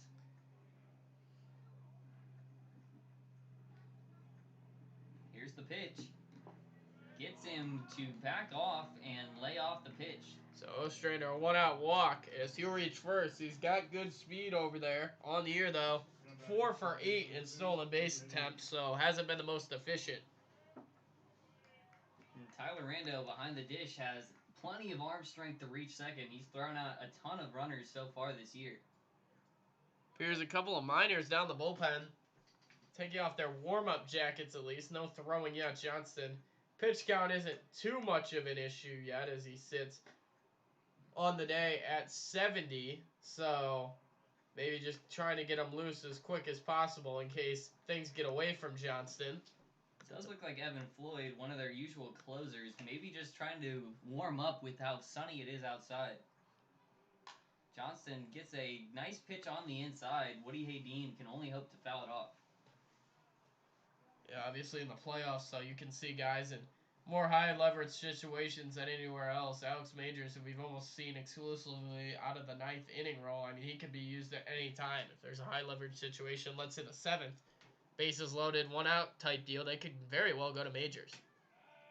Checks back on him at first. He's going to have to retreat. Ostrander just going to have to get comfortable. Johnston in a 1-1 count to Woody Hayden. The second baseman hoping to help out his outfielder, who is dancing along the base path. No call there for Johnston. Ball 2. 2-1. Yeah, Ostrander's really dancing off the bag, trying to entice maybe a balk from Johnston as he has to hold steady. Doesn't want to throw off his concentration. Man at the plate, Woody Hayden has done similar things to Miners pitchers when on second. That time a good pitch on the inside, strike 2. Woody Hayden's going to have to get a lot more self-conscious about the inner half of the plate. At an even count now. Look to turn something around. 2-2 pitch, Johnston. No check. No, there is a check. You fooled even me, but Ostrander managed to get back to first. Down in the Buck bullpen, nobody really even moving around. They want as much out of Kepner as they can, for better or worse. This is a true battle of aces. We're in for a pitcher's duel whether we like it or not.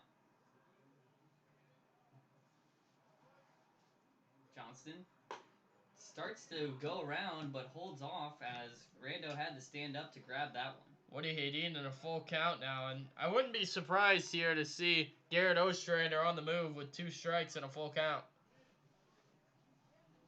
See if Johnston returns to his breaking pitch in another full count, or if he's going to push some heat to try and catch the runner. He does go for second, gets a swing. This one sent on the ground, but David Bermudez makes quite the play.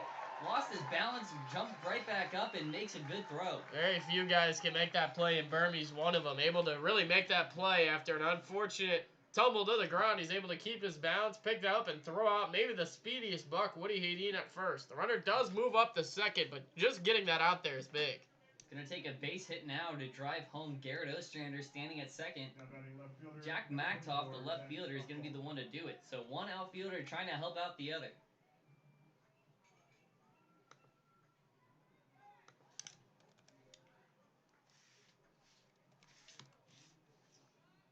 Johnson's taking his time before he throws his first pitch this time. Mactoff simply waiting in the batter's box. Has a pretty short routine. Takes one or two good pumps, and then he's ready to go. This one on the ground immediately to Burmy. Burmy on the run.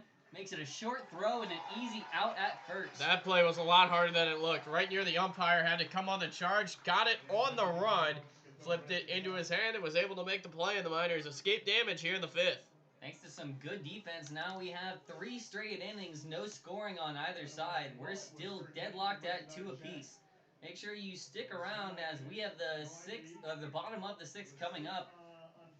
Bottom of the 5th coming up. Miner is going to be heading back into the batter's box to take on Kempner once more.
David Bermudez first up for the Miners as we get ready for the bottom of the 5th. We saw what he could do in the field in the top half of this inning. Now he gets a chance to swing the bat.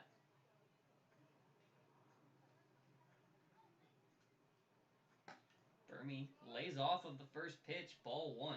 Has a very rigid stance and a very explosive swing, meaning he has been prone to some swing and miss, but when he makes contact, it's a pretty loud hit. There's strike 1 to follow it up. First time up, he flew out to short center as the catch was made. Or actually, flew out, or lined out, soft liner to the shortstop, Kyson Donahue. Had that messed up, had the batters messed up. 2-1 count, though, on Burmy. Nice job laying off these early pitches, trying to find something he likes, but fouls that one off. Doesn't take a whole lot of walks. He's somebody that definitely prefers to put the ball in play.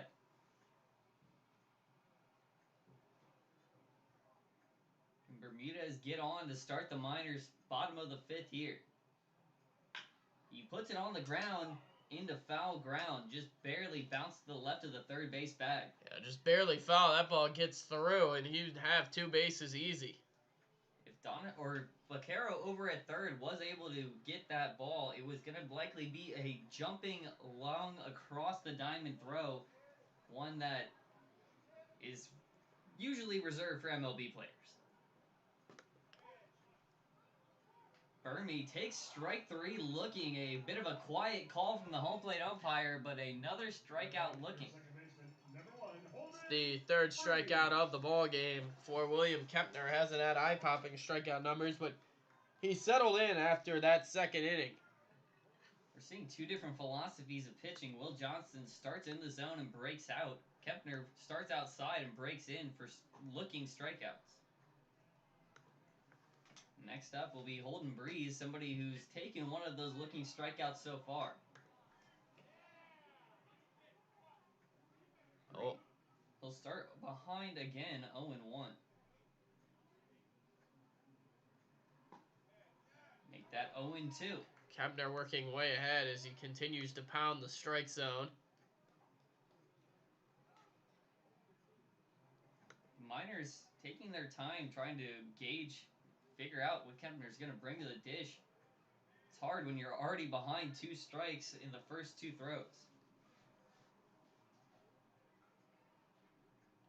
But now 1-2 count.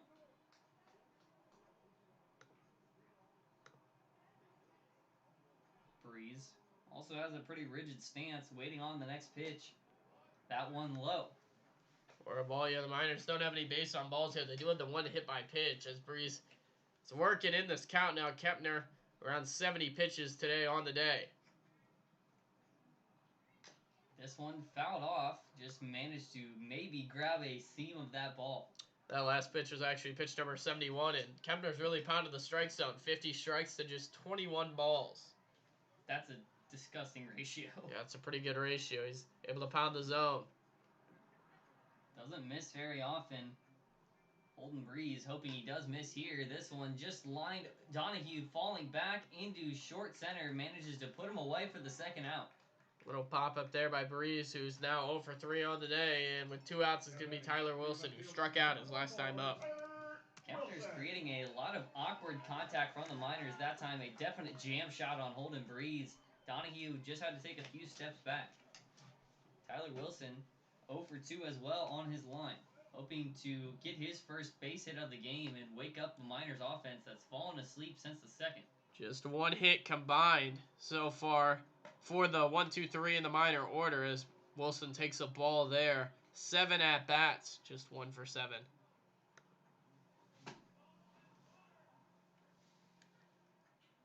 Tyler Wilson in a 1-0 count takes a big swing, just gets under. Fouled away. Wilson trying to reach. Nobody warming in the Miner pen. Still those guys with the jackets off. Maybe just a little toasty here. Still really bright here at Herman Brothers Field. That one's a wide away pitch. Now Tyler Wilson is one of the few Miners batters that's gotten ahead of Kempner in his count.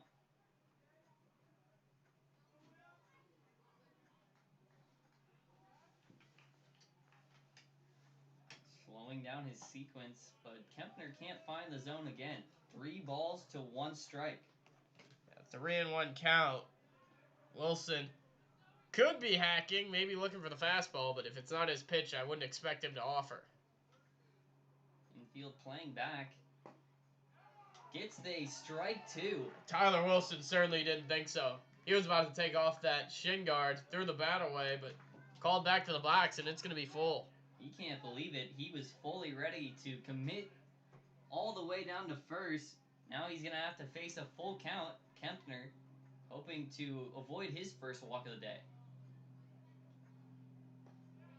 But it's only inevitable. Tyler Wilson gets on with 4 balls after pulling back to a full count. Yeah, that one way out of the zone, able to jog down to first base. 2 outs, and Tyler Rando, who singled back in the third, will step in. Rando is going to have to come up big here for the Miners. He was the only of the top 3 to get on base with a single in his last at-bat. Now with a runner in front of him, Tyler Rando is going to be hopefully advancing Tyler Wilson even closer to home.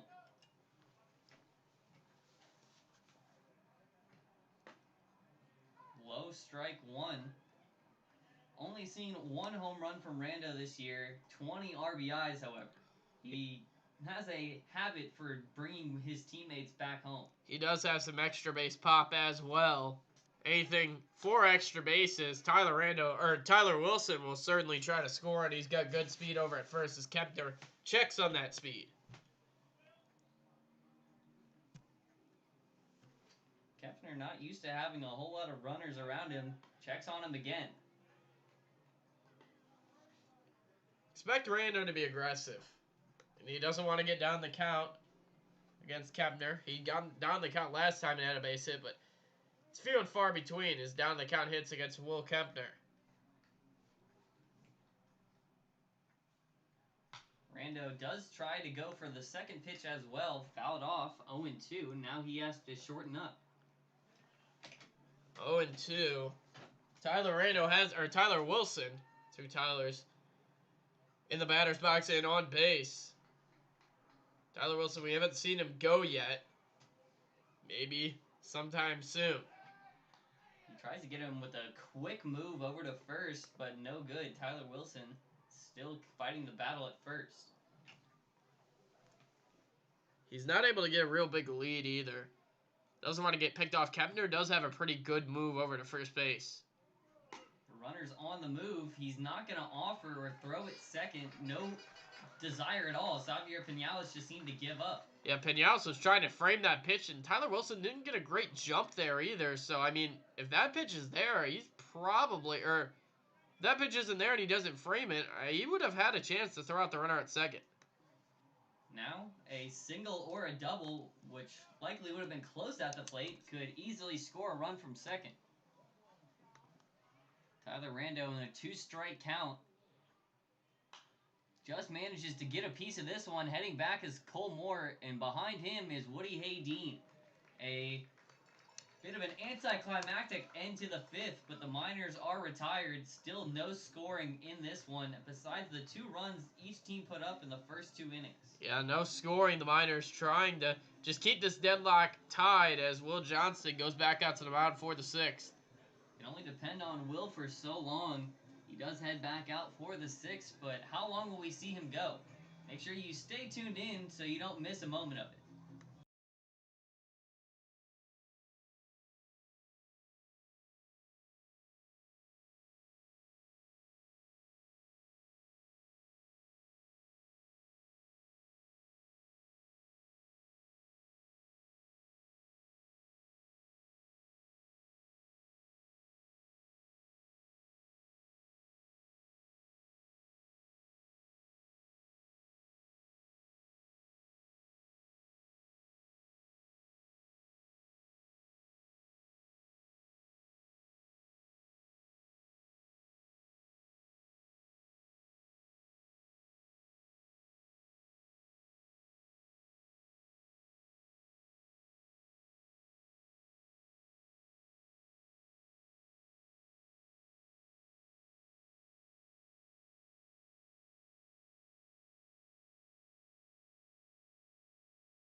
We're here entering the top of the 6th inning. It's an extra one. I gave one to one of the guys the other day. The Miners looking to hold them at bay. Cole Moore will be the first batter up for the Bucs.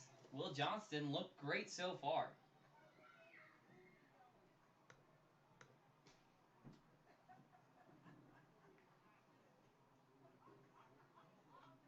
Johnston been more efficient than Kepner up to this point, hoping to keep his pitch count low so he can go a couple more innings for the Miners.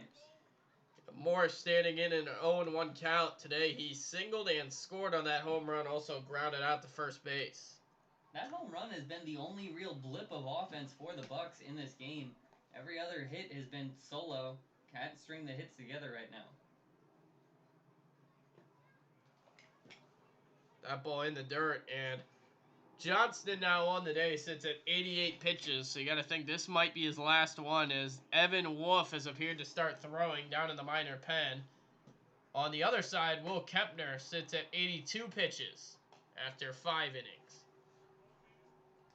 We're just about at that transition period, so we'll see what the bullpens can bring for each of these squads. First, Will Johnston has to focus on getting out of this inning And first and foremost, getting through Cole Moore. This one put on the ground. Holden Breeze had to back up. He manages to make the throw over to first, but he had to deal with some velocity off the bat there. That ball was absolutely scalded. Breeze backing up on the backhand, but no hurt. 1 out, all the same. Now we'll head over to Diego Baquero, who has definitely built up a bit of a vendetta between Will Johnston. Homered off of him and hit a single. The only Buck in this lineup with more than 1 hit, and obviously the only one with an RBI. Starts him off with a breaking pitch on the inside corner, strike 1.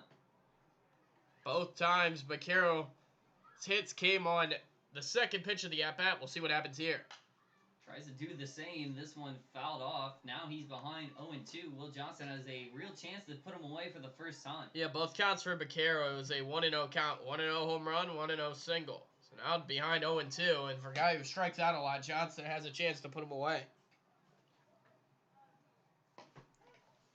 Got him with the same pitch he started with. Another breaking ball in the low inside corner. Will Johnston moves his total up to 9. Back to the dugout goes Baquero. He knew it. That ball was right down the chute. Attacked him on an 0-2 pitch, and I think Baquero thought he was going to go in the dirt or something. Well, Johnston has been cruising so far in this inning. 2 outs already. Only taken 6 pitches to get here. Carson Rocafort the next in. Struck out twice so far. And he seems to be doing the same. A high hack there. Had no chance of finding the ball. 9 strikeouts for Johnston on the day. Trying to make it 10. He is dealing right now. He is 8 pitches into this inning and looking to retire the side on 3. It's at 95 pitches right now. I mean, maybe if he can get a quick out right here, he'll have a chance for another as that pitch is outside. No or swing this time from Rocafort. He learned from last time. 1-2 count. See if Johnston's going to push the issue again and try and test him outside. Rando does shade over there, but no offer. 2-2. Jake Skipworth standing on deck. Be a righty. The lefty Rocafort stands in. Doesn't have a home run this year, but does have 5 RBI. And now he's in a full count after being behind 0-2. Took an ugly swing on the first pitch. Ever since then, he's calmed himself down.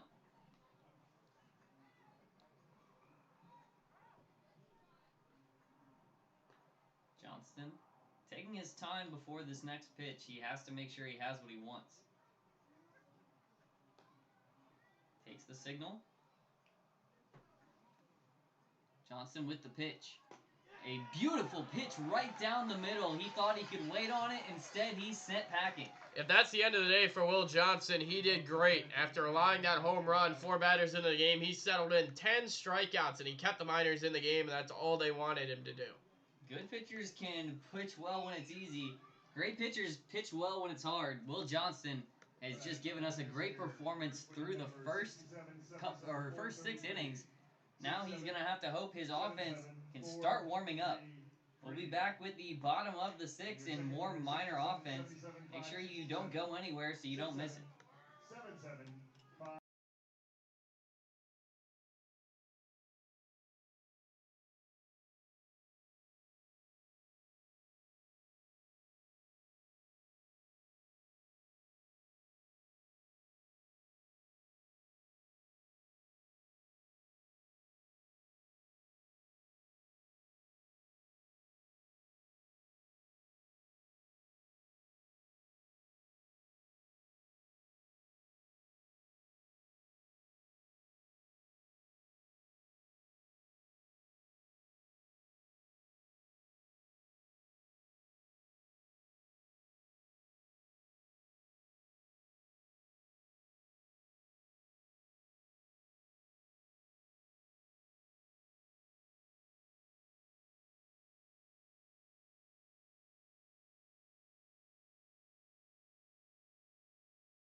Number 37 from St. John's University. It's going to be Nick Sorelli, first up for the Miners in the bottom of the 6th. They really need a run right now. Johnson gave him a great start, and they need to back him up. Starts off with a strike, 0-1. Sorelli has the one single that prompted the Miners' only scoring run in the game when he led off the 2nd, hoping to maybe do the same here in the 6th. That ball's a little outside. Maybe there could be a sliver of warm-up activity down the Buck bullpen. There's a bullpen catcher now standing down there and a couple of coaches, so it looks like maybe they're going to get somebody to warm up relatively soon. Another ball waiting on the call there. Kempner has shown an ability to be durable, go over 100 pitches easily, but they don't want to use up his arm should they need him later in the playoffs. Sorelli gets a piece of this one, sends it backwards over the press box, foul ball.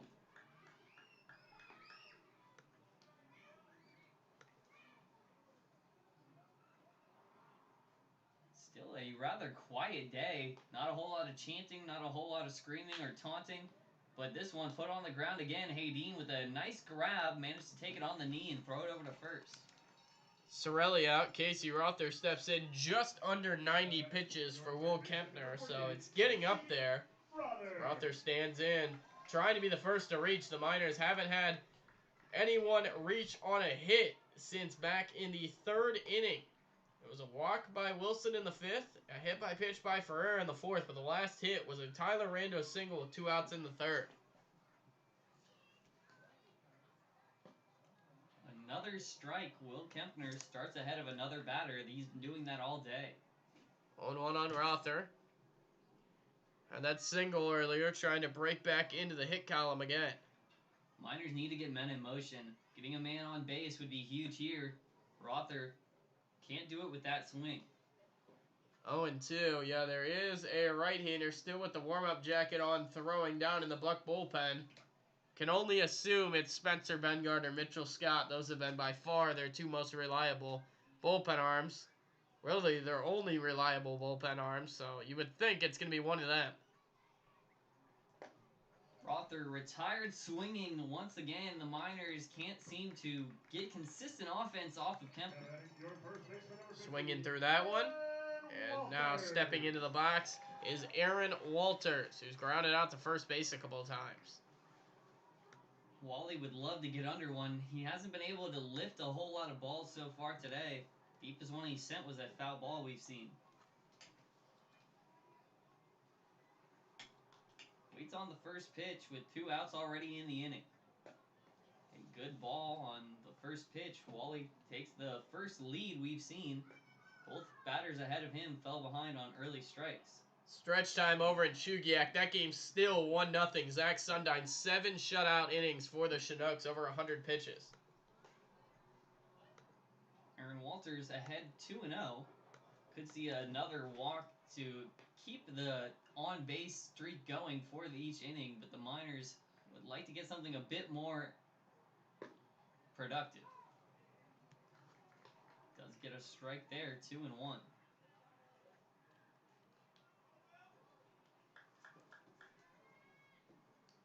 Walters waiting on another pitch. He gets a piece of it into foul ground again. Back to even at 2-2. Kempner trying to put away Walters. If he can, it'd be the bottom of the order for the Miners in the 7th. We have a giveaway and a miscellaneous announcement here for the park. Today at the park we have our Napa Bucket of Goodness, which is our program prize.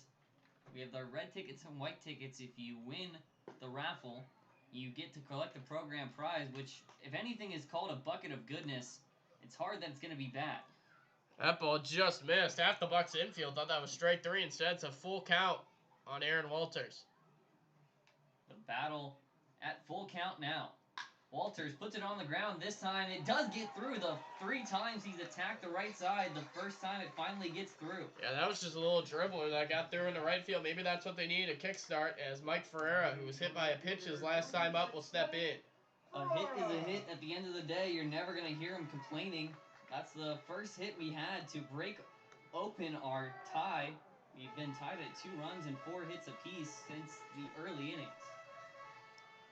Evan Wolf continues to throw down in the bullpen, and you gotta assume that Will Johnston's day might be done. Ferreira puts this one on the ground. It's another weak liner. He's not going to beat it out at first. Still getting weak contact. Kempner manages to get through his 6th inning despite the 2-out single.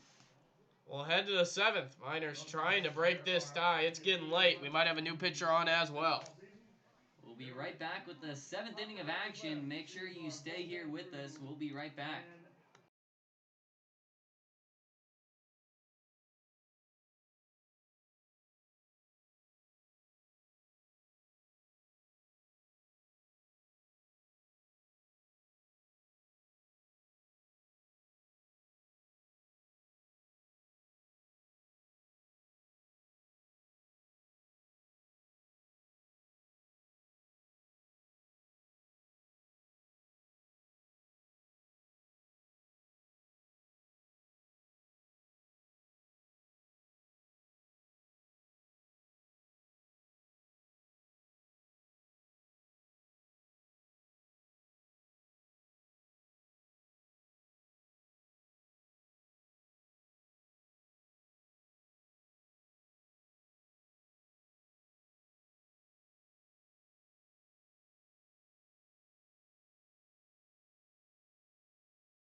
We're here in the 7th, slightly after the Howls. You know what that means. It's Evan Wolf in for the Miners to pitch. Wolf has been extremely reliable for the Miners all year. The Gahano, Ohio product has been one of the three-headed monster in their end of the bullpen. He'll face Jake Skipworth, first up for the Anchorage Bucs. Does mean the end of the day for Will Johnson. A productive one at that. 6 innings, 10 strikeouts in just under 100 pitches. Wolf gets ahead 0-2 here early against Skipworth. Top 7. Scoring's going to be coming. It's got to be soon. Both teams trying to break this tie. An all-important first game. Whoever takes the loss of this game is 1 game away from elimination. Wolf makes him put it on the ground. Heads to Bermudez. It's going to be a long throw. He's not going to get there in time.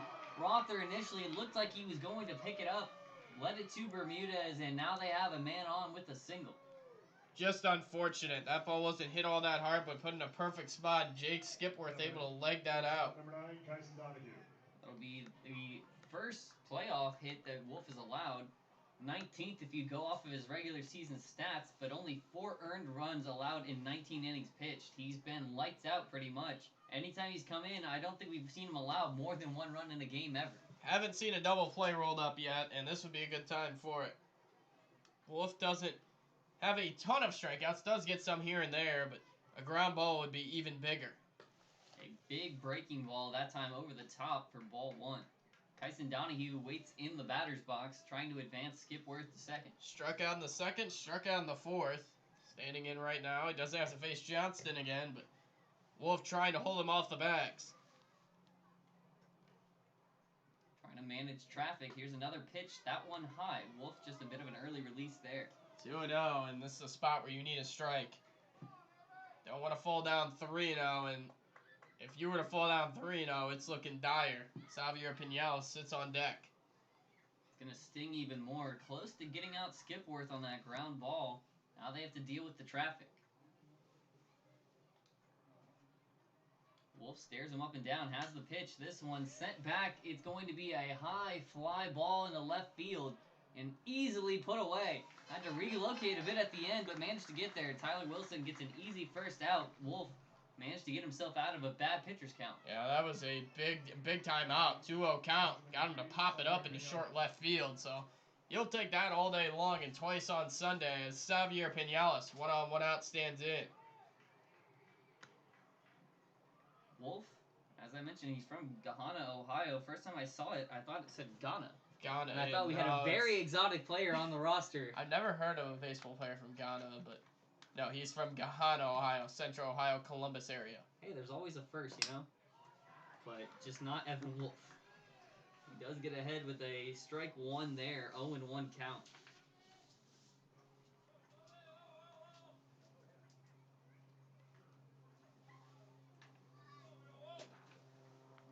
Wolf ahead of Pinales here early. Double play ball still in effect. This one shot back pretty strong.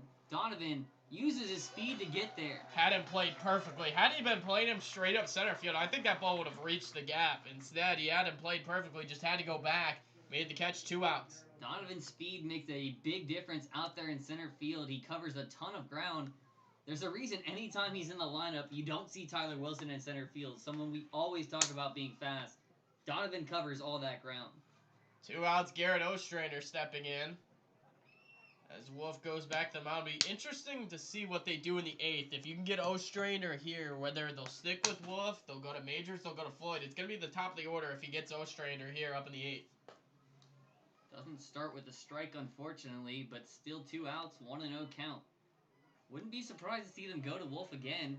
He's been capable of going multiple innings before, and there's no real action in the Miners' pen unless somebody's fully ready to go. That one, a wild pitch, couldn't get it into the strike zone, just managed to miss the batter. 2-0, Haydeen stands on deck. He's a switch hitter. He's preparing to hit from the left side for the first time today. Ostrander ahead 2-0. We're back to a 2-0 count for the second time this inning. Wolf with the next pitch does manage to get him an offer, and it went in and hit him, but it doesn't matter. I think it hit actually the bat handle. Almost hit him. It definitely would have been a ball had he moved out of the way. Instead, it will be 2-1. No real leadoff. Skipworth is not showing a whole lot of initiative to run to second. That one called high.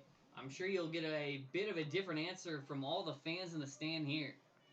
That one looked pretty good from our vantage point, but 3-1 on Ostrander. Wolf hoping to avoid a walk here with Ostrander in a 3-1 count. Gives him a beautiful fastball, couldn't catch up to it. 3-2. Now the runner will be on the move.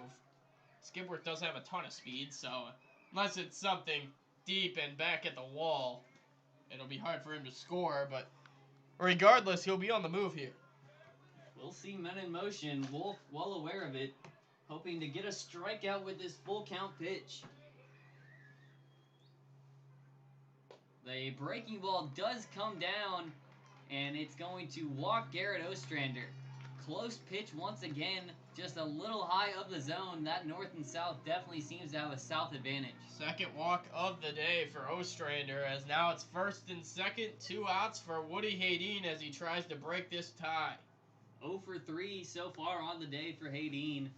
Has not been able to contribute. It's been the bottom of the lineups for the most part that have really made this a close ball game outside of that 2-run home run. Nobody up in the minor pen, so this is Evan Wolf's show right now.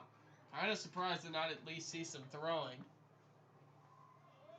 It does mean a lot to your pitcher when you demonstrate the confidence to just keep staying with them. Wolf, I could see being a pitcher that plays a lot better off of good emotion. This one getting Patrick Donovan with an incredible dive. I was ready to say it's getting down, but Patrick Donovan would not give up on the play, laid out for the grab. That just saved this game. That ball gets down. Jake Skipworth scoring easy. So Patrick Donovan makes the dive, and like you said, that speed plays well anywhere. Makes a huge catch to keep this game tied. The athletic grab keeps it a tie ball game. Miners going to hopefully take advantage of the momentum here. We head to the bottom of the 7th. Make sure you stretch and stay here with us. We'll be right back with some more great ball action.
We're back here at Herman Brothers Field, getting ready for the bottom of the seventh, but no change on the mound for the Bucs. They're sticking with Kempner into the seventh inning.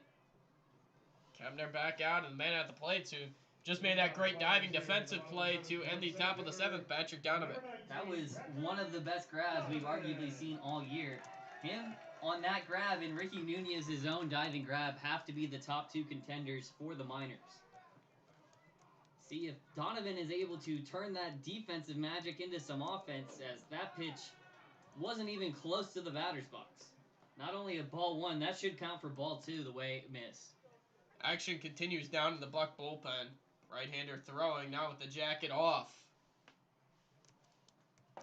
Donovan does take a big swing just a bit above that one. I would be surprised if Kempner went a further inning. His pitch count nearing 100 now. It's going to be well over by the time this inning ends.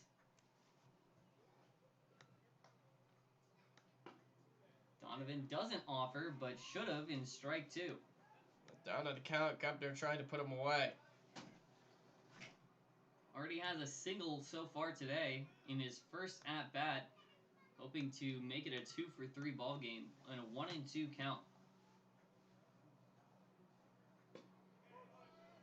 That one is called for strike three. Donovan hustles off. He's got to be frustrated. Didn't even offer at it. Fifth strikeout for William Kempner, as that stuff still looks as good as it did in the first inning, and now it's David Bermudez with one out. He only has one strikeout swing in the game. Now it's going to be David Bermudez coming up for the Miners. One out in the inning already. Bermudez tries to get under the first pitch and do it all himself. Over in Chugiak, the Anchorage Glacier Pilots have actually tied the game up, and they took the lead on a wild pitch. Tom Tabak tied the game with an RBI single, and then Blake Wink scored on a wild pitch. 2-1 Pilots late. A big turnaround there for Chugiak. Was well ahead all game thanks to the efforts of Zach Sundine, who's exhausted at this point. He's thrown 126 pitches, and he's still in the game, so left him out there one inning too long, as Pilots have took two in the eighth. Bermudez looks at another low pitch, 2-1. Just looking for a runner now. A walk would be big, especially with the top of the order due up. Holden Breeze is 0 for 3 on the day, but you got to feel like a hit might be coming for him. He's not somebody that lays off and goes 0 for too often. 3-1 now on Bermudez, who's way ahead. Haven't seen him work many walks this year at all, but he's got an opportunity to right now. Just 3 walks all year for David. Could be a big one here. Will he lay off the next pitch is the next question. He's in a 3-1 count. He knows he's likely going to see a fastball. Will he get aggressive and try and take advantage of it? Here's the pitch. He does just that. Another weak line drive, but past the infield. This one does get down. A single for David Bermudez, his first of the game. Big hit for David as he reaches base, and now we peer over to the Buck dugout. Looks like they're going to stick with Kempner even after that hit. Holden Breeze coming in, and he's due. This is a big spot for him right now to get a hit. Well overdue. Anyone batting .313 for the season without having a hit in today's ball game. Now the Buck manager out of the dugout to talk to the home plate umpire, and maybe Xavier Pinales. I'm not exactly sure what the reasoning is. He's not going out to the mound. Kempner just standing out there, so I'm not sure what the conversation's about, but they're talking over something. It's not too often you see the manager directly approach the catcher instead. They do have to settle it. Maybe Pinales was banged up or something on one of those pitches. Maybe his bat caught, or maybe Bermudez's bat caught him. I don't know, but regardless, it's over. Pinales will stay in the game, and we'll continue as Holden Breeze steps in. Breeze waiting on his first pitch. Bermudez stands off of first. Kempner has been shown to check on runners all the time. Strike to get ahead here. Breeze behind. He's been behind in a lot of his counts today. All of his counts, actually. He's been in a 2-strike count. 0-1 once again. All day we've seen him ahead of hitters. This one, another weak blooper. Will it get down? It will not. Rocafort covers a ton of ground in right field, manages to get there for the second out and take the air out of this stadium. Thought that ball might drop. Rocafort closing late, able to make that grab, and now 2 outs for Tyler Wilson. Threw a walk in his last at-bat. Walk would keep the inning going and run up his pitch count even further. Can't say it's a loss, but they'd love to get another run after hanging a 0 in the top of this inning. Ostrander finally finds his place back in center field, and we're ready to go. Strike one after the appeal down to third. It's now 3-1 Pilots in the 8th. They scored another run. Zach Sundine finished the inning. On the day, he's thrown 132 pitches. Somebody is going to be icing his shoulder for a long while. I cannot fathom why they left him in the game that long, number one. Number two, he gave up some runs, so why did he finish the inning? But regardless, it's 3-1 Pilots in that game as they've come back to score a bunch of runs late. Kepner here, as that pitch is a ball, is over 100 pitches. He's actually at 110 now after that last pitch.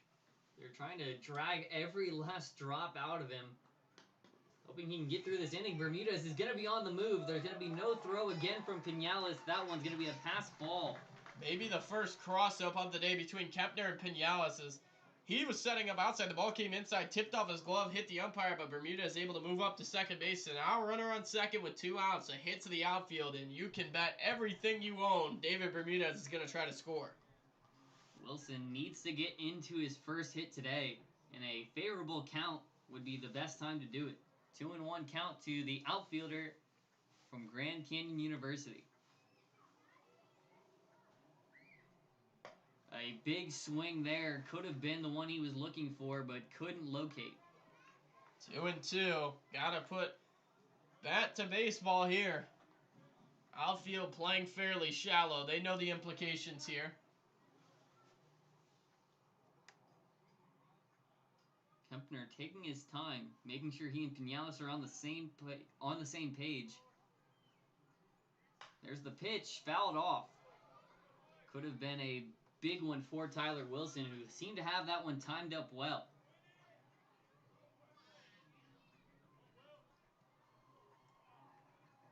Two and two again.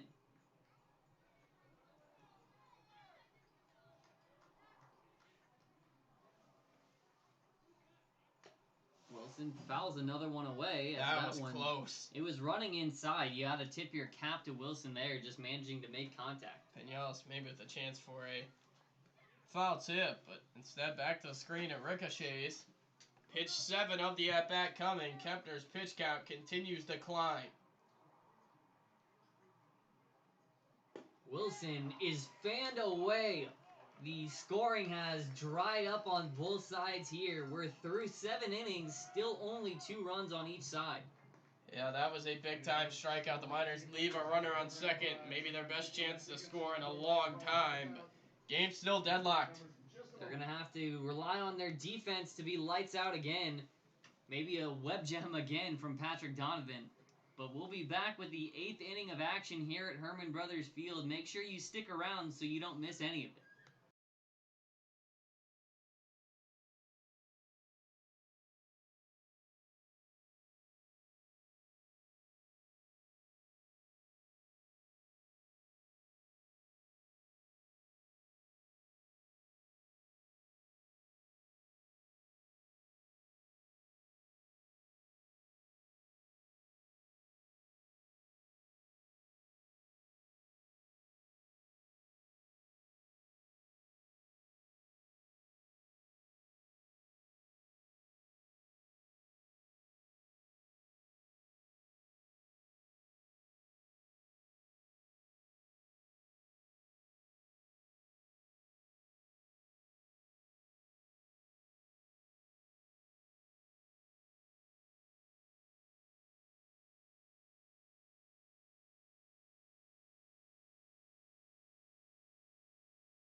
The decision's been made. Evan Wolf will continue into the 8th for the Miners. He'll face off against lefty Jack Mactoff here. Could be the biggest mismatch he'll face. Mactoff coming in. I'm surprised they stuck with Wolf here, but he's got a big task ahead of him. Starts it off here with a big swing. Mactoff just tried to demonstrate his power, but whiffed. I would assume that is the end of the day for William Kempner, who did great. Ends the day, 7 innings, just 2 runs. Another pitch fouled off for strike 2, 0-2 already. Looks like it is Mitchell Scott down in that Buck bullpen throwing. Kempner's at 115 pitches. I find it very hard to believe that he would go back out for the 8th. A high pitch this time. Wolf unable to locate on that one. No activity in the minor bullpen, too, so it's Evan Wolf for the immediate future. I would be surprised if they had him go 3 innings. Still has to prove his way through the 2nd, as this one's put on the ground. Holden Breeze, a nice range over and an easy throw to first. That ball gave a late hop. It looked like maybe he'd have some trouble with it, but able to come up with that. 1 out. That'll bring up Cole Moore, who has been known to hit with some pop. These Miners have seen him go deep and clear the bases a few times in this series throughout the season. Big time to come up for Cole Moore. He's got plenty of pop in that bat. This is a big batter to pitch to. Another strike. Wolf does a good job getting ahead as well. You got to get ahead early against Cole Moore and then be able to throw off speed late and get him swinging. That's how you get him out. You can't leave a cookie over the plate. Another, as Wolf is just making him look silly. That time he got the sword on his shoulder. Half swing there, as now he's down 0-2. Got him with a couple of fastballs, so we'll see what he goes to here. He's had success with the fastball in this count. Could try to drop down that breaking ball. Just can't leave anything center cut. Well, he'd go back to it for a 3rd time. Does indeed, but can't find the zone. I don't mind that spot there. Another high fastball. Moore swung at the first couple, so don't mind that spot at all right there. 1-2. High cheddar is tough for any power hitter to lay off of.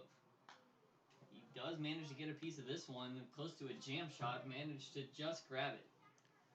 Standing on deck is Diego Baquero, who went deep earlier. He's another dangerous hitter in this order.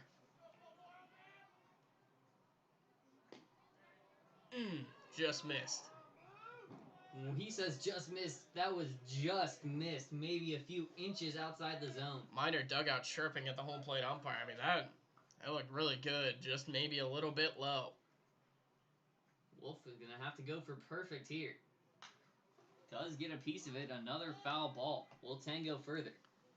Still going in this at-bat. This is dangerous. You can, even if you have to walk him, you still can't leave anything over the middle of the plate. This guy rakes on anything down the middle.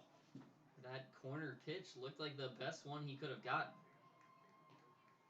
Goes to a breaking ball. Wolf takes it off his leg. He's going for the ball. Can't grab it on the run. A great effort from Evan Wolf, but unable to get it on the move. Hit him in the lower back off a hop. Almost was able to collect that one and throw him out. Hopefully he's okay. Tyler Rando walks out to the mound, now walks back. He appears to be fine as he's moving around. So a runner on, 1 out for Diego Baquero. Wolf not going to be upset or sorry for himself. You could tell right after he missed that ball, he's angry. He's not happy with himself, and he wants to punch his way through this inning. Through 8 now, and Shugiak still 3-1 as the Chinooks couldn't answer back. Wolf now back on the attack, takes a strike 1. Diego Baquero, the biggest hitter in this game so far, who went down on strikes last time. Wolf trying to find a way past him. Moore a very slight lead off the bag. Another good fastball from Wolf, but high again. He's such a quick turnaround. His follow-through is electric fast, but can't always have the location on that fastball. Couldn't find it on the breaking ball as well.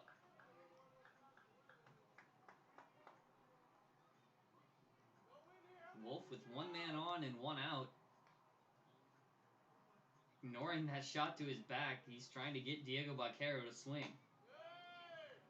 Can't on that one. 3-1. That's going to prompt some moving around down in the minor bullpen.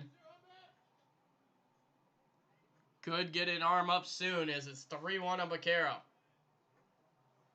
This one just lasered into foul ground. That was ball 4, but Vaquero swinging as well. He hit that ball really hard near the line, but foul. So it's going to be 3-2. Does look like Evan Floyd throwing around down there. He is a bit stockier and a bit shorter than Alex Majors. You can usually tell the difference. Evan Wolf, full count, big pitch here. Gets him to shoot it down off the bag. That is pure unluckiness. A grounder off the third base bag. They weren't going to turn the double play, but with a good throw, Rother has at least one out. Rother played it patient. He was doing the right thing and trying to wait on the ball to see if it would take an awkward bounce. Take an awkward bounce it did off the third base bag. Now we have 2 men on. Carson Rocafort is the guy you want at the plate. He struck out all 3 times today swinging. He's trying to avoid the sombrero, but 2 on, just 1 out. And this is a dangerous situation. Both singles in this inning simply coming from a good bounce. One off of Evan Wolf's lower back, that last one off third base. They're going to have a brief meeting at the mound. Bubba Walters talking through the infield on what their strategy of attack is going to be. Wouldn't be surprised to see a lot of pitches low in the zone here. Needs a strikeout or a ground ball here. Most definitely. Carson Rocafort has also been swinging a very heavy bat. Swings high, swings outside, swings low. He's going to swing hard, but if you could induce a ground ball, you could help get yourself out of this inning. Diego Vaquero, even with a good jump off, is not going to be the fastest. 2 infield singles. High pitch, ball 1. Wolf really needs to get it together right now in a 1-0 count. Rocafort may be looking for a walk considering his success so far, so you have to attack the zone. Can't do that. Up and in, ball 2.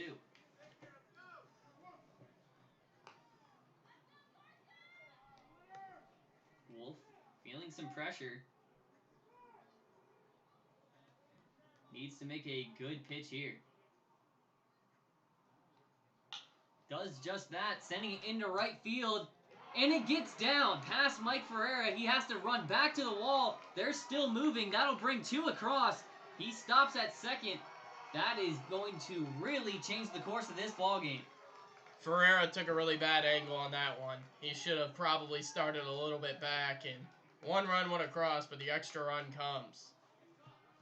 That is a huge turning point. No outs on the play, and 2 runs come across. A Miners offense that's been quiet since the 2nd inning has to respond big, but they have to get out of this 8th inning first.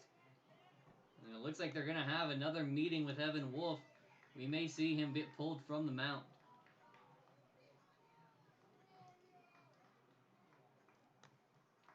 That's exactly what it is. Evan Wolf managed to get through the 7th, got caught up in the 8th, and his day is coming to an end. It'll be handed over to Evan Floyd. We're going to take a brief break to allow Floyd to get his warm-up pitches in. We'll be back with more in the top of the 8th inning here at Herman Brothers Field.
We're back here in the top of the 8th. Evan Floyd comes on in a tough situation for the Miners. One man still on, only one away. They need to get out of this inning quick and hopefully turn it over to their offense. Floyd on now, and this is a big situation, like you said. He's coming in with a runner on second, just one out, and Jake Skipworth coming to the plate.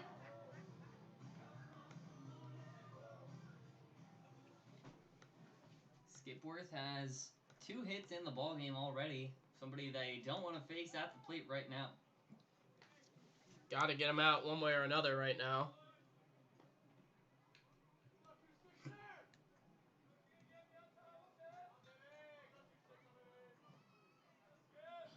Floyd's first pitch, low strike. Low ball. Call the ball. Correct.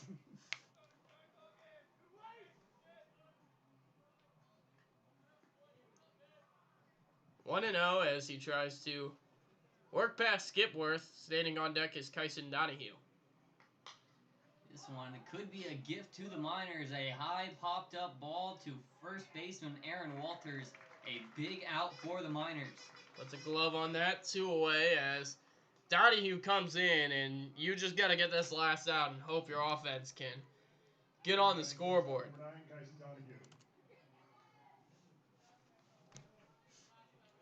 Want to offer a special shout out to Nate Beimel back home too, watching along and staying up to date with our tweets. I'm sure he'd like to be here with the team right now, but still supporting them.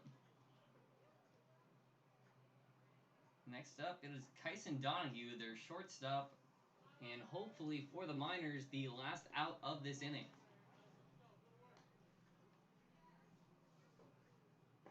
Here's the first pitch. Started to go around, didn't break his wrist. There's ball 1. 4-1 Pilots headed into the bottom of the 9th over in Chugiak, so real chance that both top seeds could lose game 1 today. Miners not dead yet, are facing a 2-run deficit. Their offense needs to wake up. They need to have Floyd get him out of this inning first.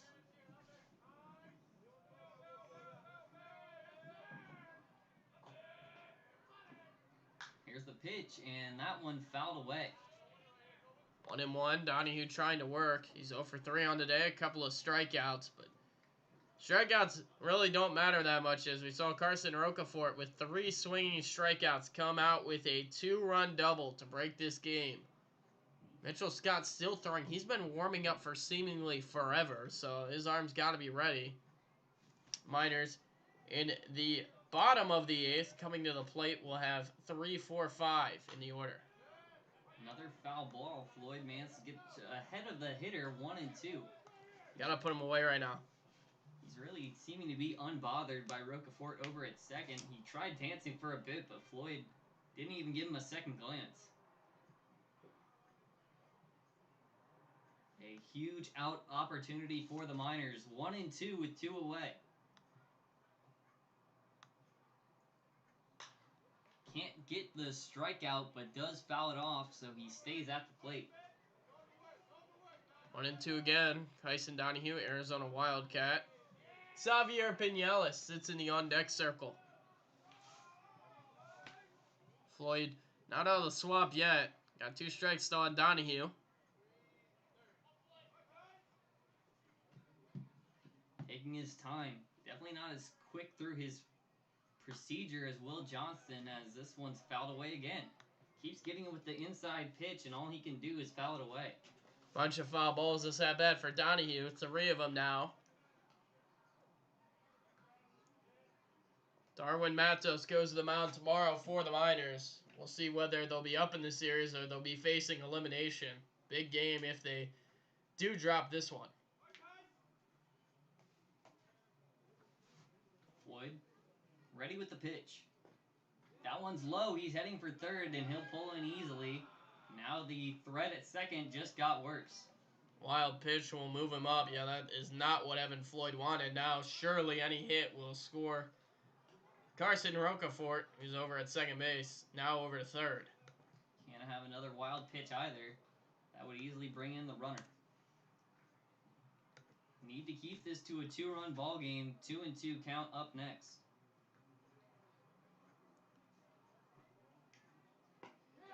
There's the swinging miss he needed. Evan Floyd tightropes out of the 8th. Miners do give up 2 in the top of the 8th. They trail 4-2. We're going to need some big offense in the bottom of the 8th to make it a close game. Make sure you stay with us for the bottom of the 8th coming up next.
We're here in the bottom of the 8th, and we finally see the first pitching change of the game for the Anchorage Bucs.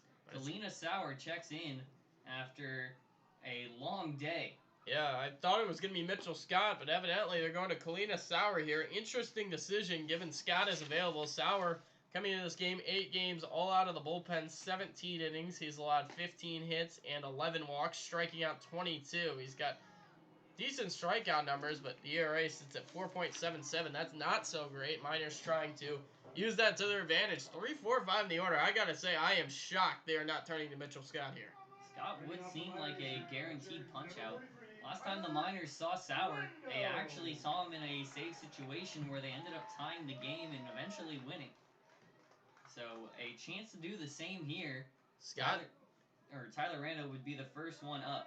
Scott threw 5 scoreless innings out of the bullpen. Actually didn't allow a hit or a walk over those 5 innings in an earlier contest this season against the Miners. So, interesting spot. We'll see if Sauer can prove his manager right by sending him out there for the 8th.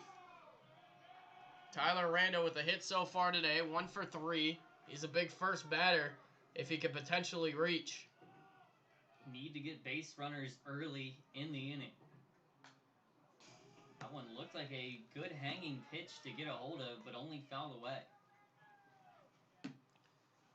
0-1.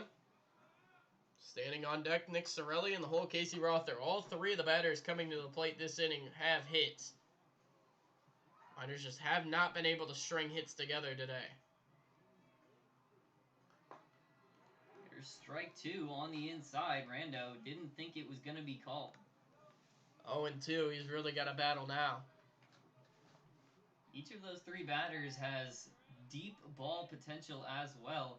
They need to get a man on and start adding some pressure early. Rando puts this one on the ground, heading towards Haydeen. That's an easy ground out. One away, and it's Nick Sorelli stepping in. They're going to need a great plate appearance from Sorelli. Drawing a walk, ground ball with eyes, anything to get on. They need to start rolling some momentum. Don't want to put it on to the last inning. Sorelli 1 for 3, scored one of the minor 2 runs earlier. No scoring since the second inning.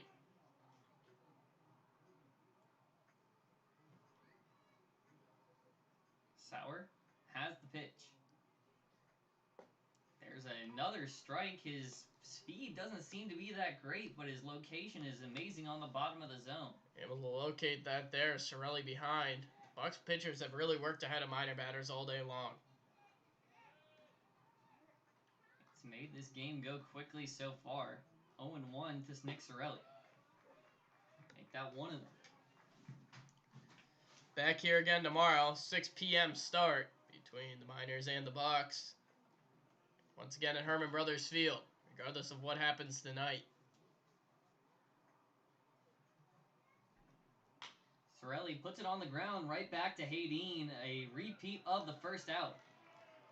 2 quick outs, and things are starting to look dire here. Casey Rother going to try and single-handedly change the outlook of this game. Walter sits in the on-deck circle. If the Miners would get a hit, whoever's on deck would be the tying run, but they got to get a runner aboard first. 2 outs in this inning, 2 quick outs so far. Miners are now trailing in hits. That's definitely translated to a weak offensive putout. There's a low ball 1.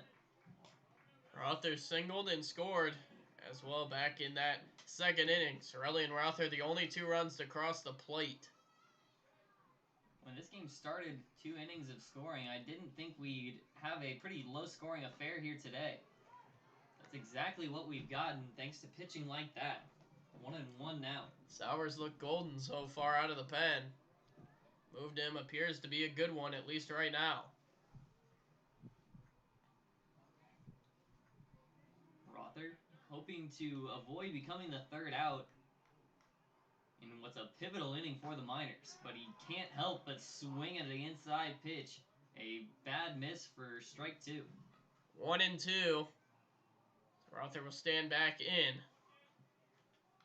If he were to get out here, it would be 6, 7, 8 in the 9th for the Miners.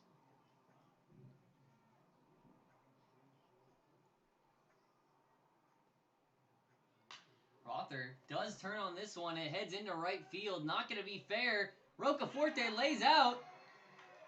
He got the catch. Not only does the inning end, it ends on a spectacular grab near the Miners' bullpen. That'll end it here in the 8th. No runs, no hits, no errors. On to the 9th. Miners just need to put up a goose egg on the scoreboard and hope their offense can come through. Last inning of action coming up. Miners down to their last 3 outs to make this a ball game. We'll be back with the final inning after a short break. Make sure you stick around. We only have 1 to go.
ready for the ninth. Last inning for the Miners to make a stand.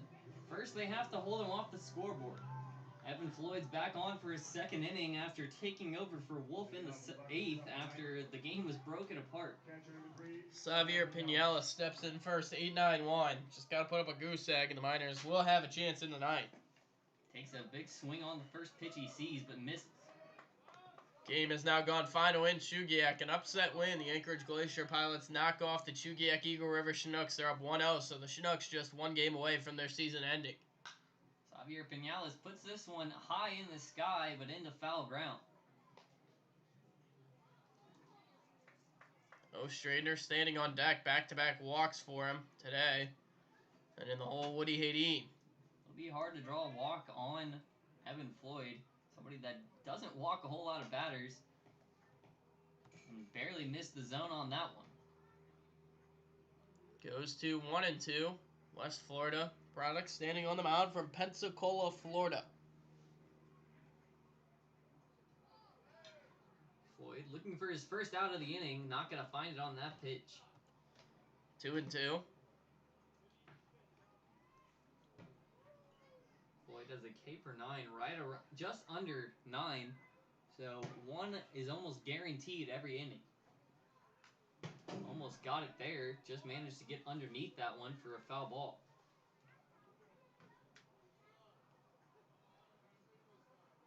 Game pace is really slowed down. We've flied through the middle innings. Now we've kind of come to a slow stop as we finish out this ball game.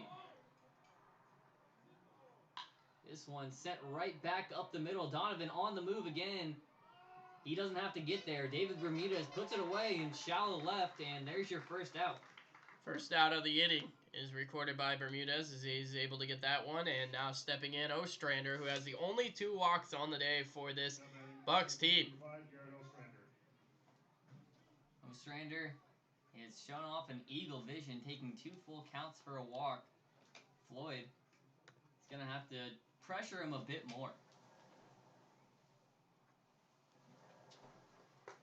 There's a high ball for the first pitch. 1-0. Hadeen on deck. He hasn't reached yet today, but a lot of guys in this Buck lineup have been able to string together multiple trips to the bag, so hasn't been required for him to get on.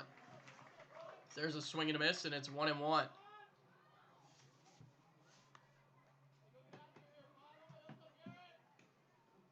Floyd seems pretty cool and collected as he's getting his photo taken on the side.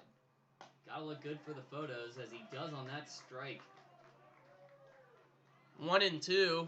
Ostrander looking to battle back. He was behind in both counts, in fact, where he worked the walks, so he's got an ability to work back. Floyd, you simply need to put something in play, make him foul it off if he wants to stay alive. There's a high ball. That fastball came in with good velocity, just couldn't get it down enough.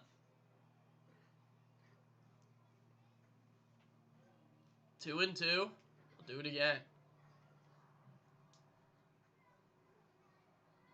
Ostrander will again put this one in play. Mike Ferreira makes a much easier run over towards the foul line for the second out.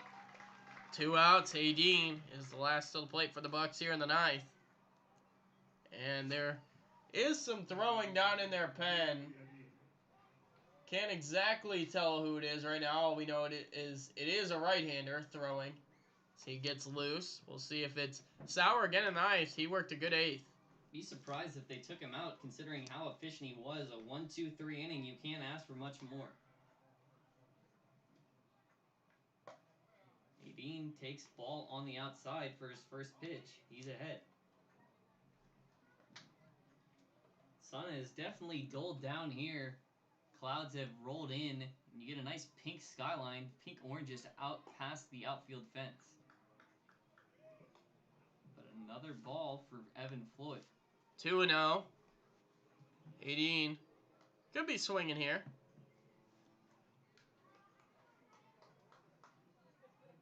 The Miners need this out. Can't prolong this inning any longer than it already has. But he's well behind, 3 and out. 8:40 Local time here, it's been about 2 hours, 40 minutes.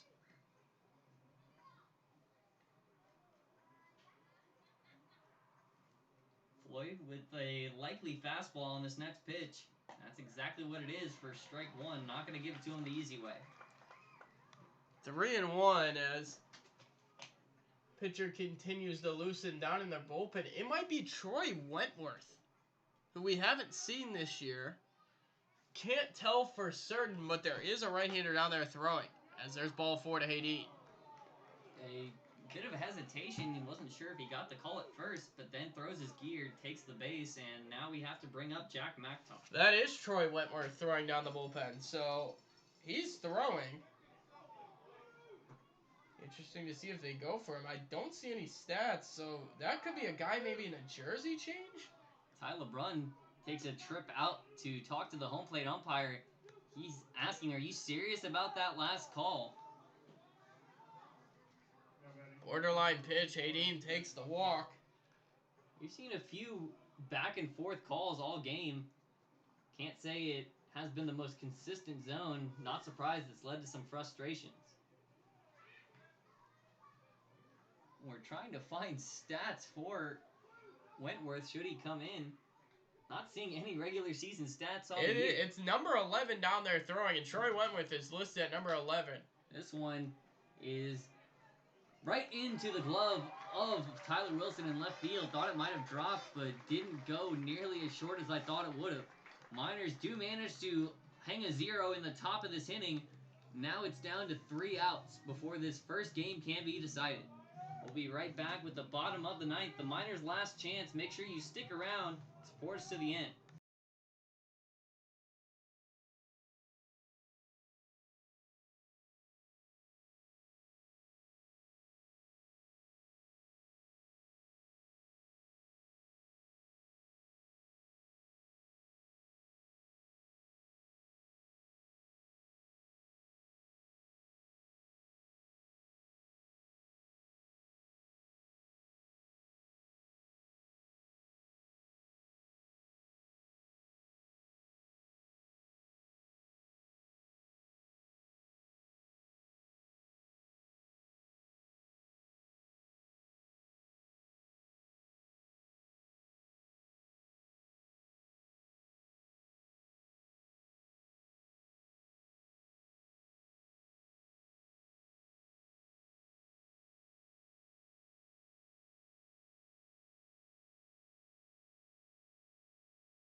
Miners are down to their last 3 outs to try and take game 1 of this top of the world playoff series.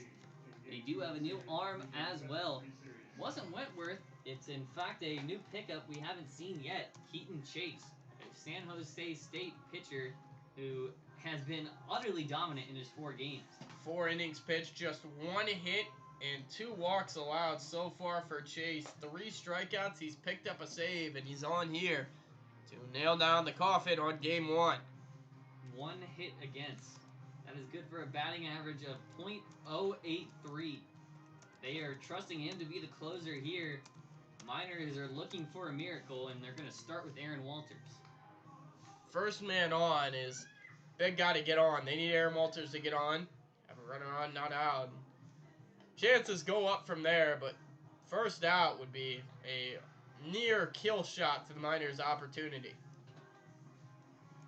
Walters knows the role he's been given. Now all he has to do is try and get on. He's trying to time up each of these warm-up pitches. And now that we've finally ended the music, it means we're ready to get to work. Wally steps in. He's going to have a lot of weight on his shoulders in this at-bat. Big at-bat. Got to work the count. We have seen a couple of walks from Chase on the year, so he's obviously in a small sample size, still prone to giving up some walks. Miners crowd finally getting into it here. You hear a cheer. Thank you, Wolfgang. Wally has grounded to the right side 3 times, twice grounded to first, but his last time up it trickled into right field. So 1 for 3. They could certainly use a 2 for 4 or a walk. That works too. Just need to get that runner on.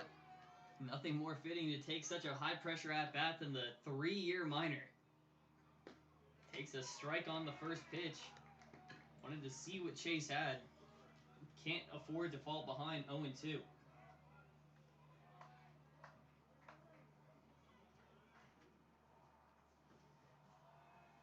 Here's the next pitch. Wally gets this one right over his head. A huge ball there. Not going to get into the gap. He'll have to stop at first, but a huge leadoff single. Big leadoff single as he reaches first. That's a huge boost to the Miners' confidence as Mike Ferreira strides in. 0 for 2 on the day. Grounded out. Fouled out. Also was hit by a pitch. I'm sure Mike would love to get hit by another pitch right now if it meant advancing that runner. Nobody up in the Buck bullpen, so at least for now, they're going to stick with the man on the mound. Wally managed to get the second hit off of Chase in the ABL. He starts ahead of another strike. That one looked like it could have been maybe a few stories too high, but gets the call. 0-1 count. Ferreira trying to turn on something. Chase seems to have no interest in Walters at first. He's purely focused on Ferreira. Takes that one high. No way that one's going to be called strike. That's ball 1. That should have been ball 2. That first pitch was up. I'll say it. That first pitch was definitely up. I don't know how that was called a strike. That pitch all day long has been called a ball, and that was called a strike. So, should be 2-0. Does check on Wally at first. He gets back cleanly. I want to thank the official sponsor of the Matsu Miners internet broadcast, Napa Auto Parts of Alaska, and owner Jim Ruda. There's also a Miners jersey giveaway, so go to your locally owned and operated Napa store and enter to win. A huge at-bat. Mike Ferreira in a 1-1. Nice job to lay off. That should be ball 3, as Reese has already stated. That was that's borderline. That pitch was very close. Able to take it, and a good take on that front door breaking ball. It's a little karma. You take some good, get some good. Mike Ferreira hoping for some more pitches like that. 2-1 count. Just high. 3-1. Should be ball 4, but, 3-1 count. Ferreira will hack at these pitches. And if he sees something he likes, he should be hacking. Mike Ferreira well ahead. 3-1. Walk would stand as well. That's a low strike 2. It was close. It was more acceptable. Right on the corner, it's 3-2. That's more in line with what some of the calls we've seen today. The south part of the zone is definitely favored. Mike Ferreira, full count. Gets a piece of this one, heading into right field. Carson Rocafort gets under it. Had him played perfectly. He barely had to move in right field. That's a big first out. Patrick Donovan, who has a hit on the day, striding in. Need another hit out of him. Miners could go for an extra base hit now. He's the tying run. If he could reach the bags, he'd obviously still be the tying run, assuming Walters is on the bags as well. And he's got really good speed, so this is a guy you want on base as the tying run. See if he can put something in the gap. Donovan takes ball 1. Every one of these pitches seems a lot more high tension now. Everybody's kind of on the edge of their seats. You see both dugouts really leaning on the reel. Donovan, 1-0 count. This one sent high. He's simply lucky it won't be grabbed. 1-1 count. Can't go 2 batters abandoning that runner at first. You got to get somebody moving. Need that second runner to get on with less than 2 outs. And second out, it would be a big blow to their chances. Donovan, 1-1 count. That one's going to get over him. Wally pulls into second. A nice job to limbo under the ball. Although he's not the tying run, it's big to get him up there because now you prevent the double play. There's no ground ball double play. You don't got to worry about that. So it's going to be 2-1. Simply putting the ball in play has to be his top priority.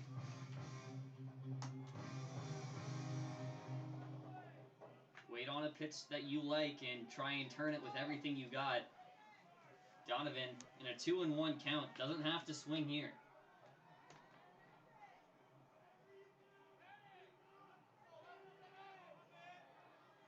The chirping has been taken up a level as we head into the bottom of the ninth. Donovan, they're going to say he didn't go around. That was a good call. He held up there. That was really close. Even from an unbiased opinion, that he held up there. He had to take a bit of a statue stance in order to stop in his tracks. That was a textbook way to not break your hands. A textbook way. A 3-1 count as he has a heavy advantage in this at-bat. Walter's at second. That one's going to walk him. A huge way to get on, avoiding the out. 2-1, 1 out. David Bermudez. Patrick Donovan is the tying run over at first base. But Ricky Nunez is going to pinch hit. This is a good move to go to Ricky, who's been as hot as anyone at the plate lately. David did get on with a single, but he hasn't been as active. Ricky has been lights out from the batter's box. Still nobody up in the Buck bullpen as Pinales is going to walk out to the mound and talk to Chase. I mean, this is his game. Now there's somebody running down to the bullpen. They have had Ricky scratched from today's game initially with a bit of a shoulder injury he's been nursing for the past couple days. However, talking to him today, he said, I'm at 90 to 95%. If they need me to swing the bat, I'm going to swing the bat. They're being asked to swing the bat. We'll see if he can deliver a huge at-bat here. This is absolutely critical. Nothing on the ground. Donovan over at first does have pretty good speed. Nunez at the plate does have good speed, but they can turn double plays. Got to keep the ball off the ground. Ricky Nunez hoping to be the hero here at Herman Brothers. Keep this game going.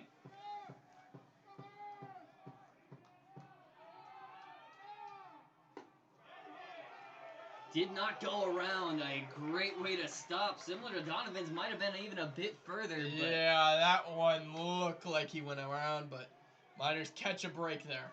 I'll say they caught a break on that one. It looked from our vantage point like he went around. Check swing is a check swing. He's ahead 1-0. Nunez does have a home run on the year. That'd be something if he could get a walk-off home run down a couple.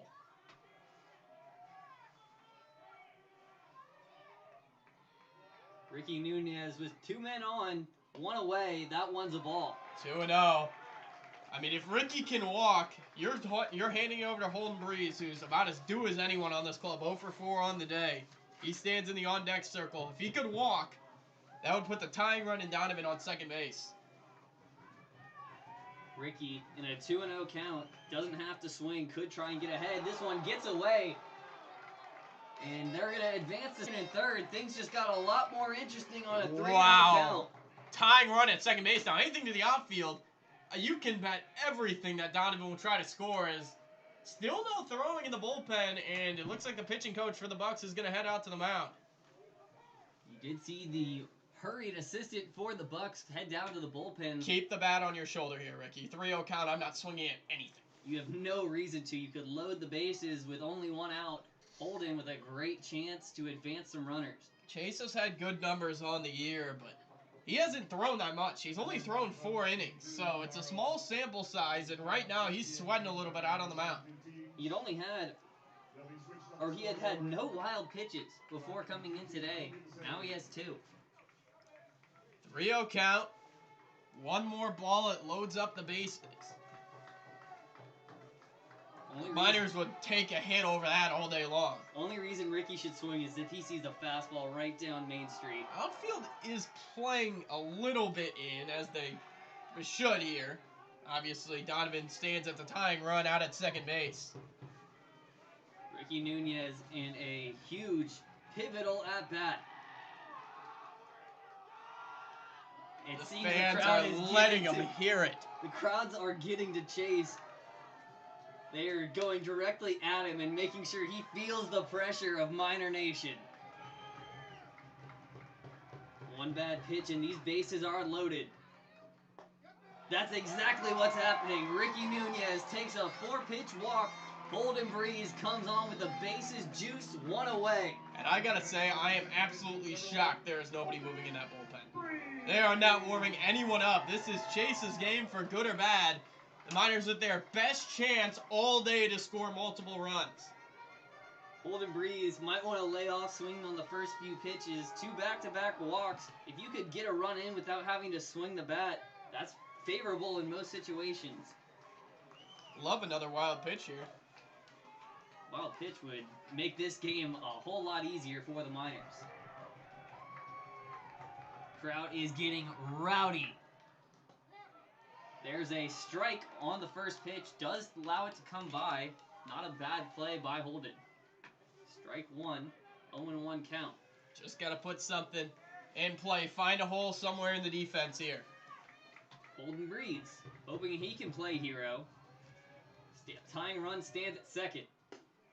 A big swing and a miss. 0-2 count. Tyler Wilson stands on deck, who's had a walk today, but he's also struck out a couple of times. 0-2 on Breeze. Holden Breeze simply has to avoid being fanned without advancing a runner.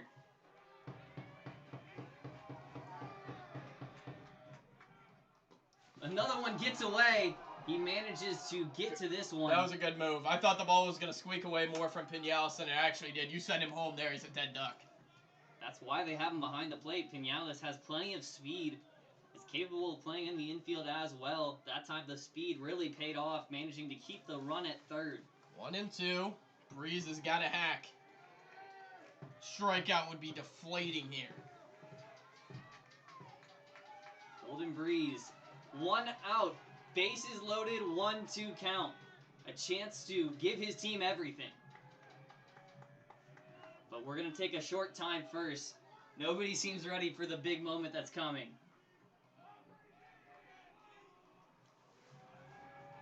Miners holding on to life here. Holden Breeze hoping to give it to him. But he can't find that ball. Strike 3, the second out, and a big out there.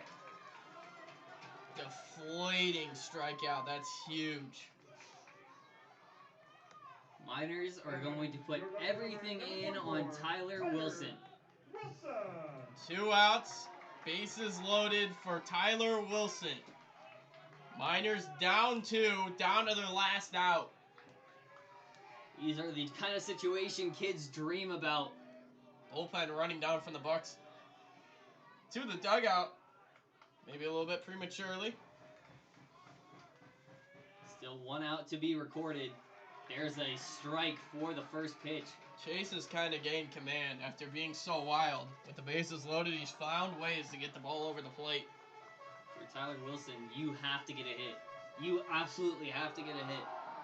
At this point, it doesn't seem like he's willing to walk another batter. He's going to challenge you. Another strike. There's 0-2. Miners are down to their last strike. Big spot. They want a chance to still steal game 1 and get ahead in this series. Tyler Wilson needs to be perfect with this next pitch. Can't miss and can't put something into play that's going to be an easy out. This one gets by him. Walters is going to come home. The runners all advance 1. It's a 1-run ball game. Just a bit closer, but we're still down to a 1-2 count. How about that? Runners move up. Tying run now over at third base. Bubba Walters is definitely going to want to have a few words with Tyler Wilson before he heads back to the batter's box. Cannot afford an out here. You're 1 away from tying this game. And now with the wild pitch, something to the outfield could easily give the Miners the winning run from second. Needs to put something in play. Tyler Wilson, 1-2 count.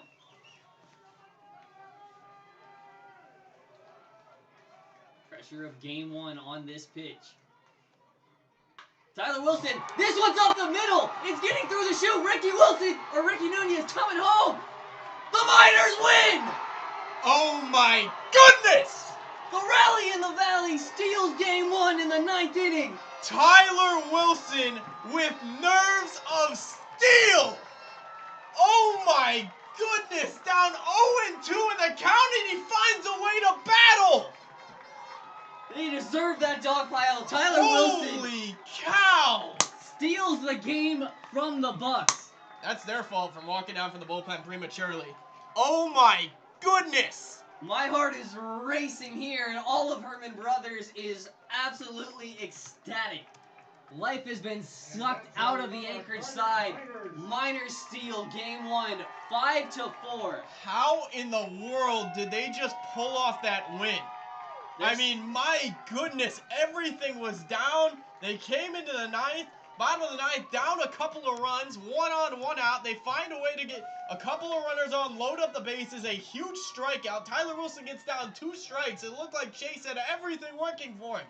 The wild pitch, and then the next pitch right back up the chute, and the Miners win. I'm still catching my breath here.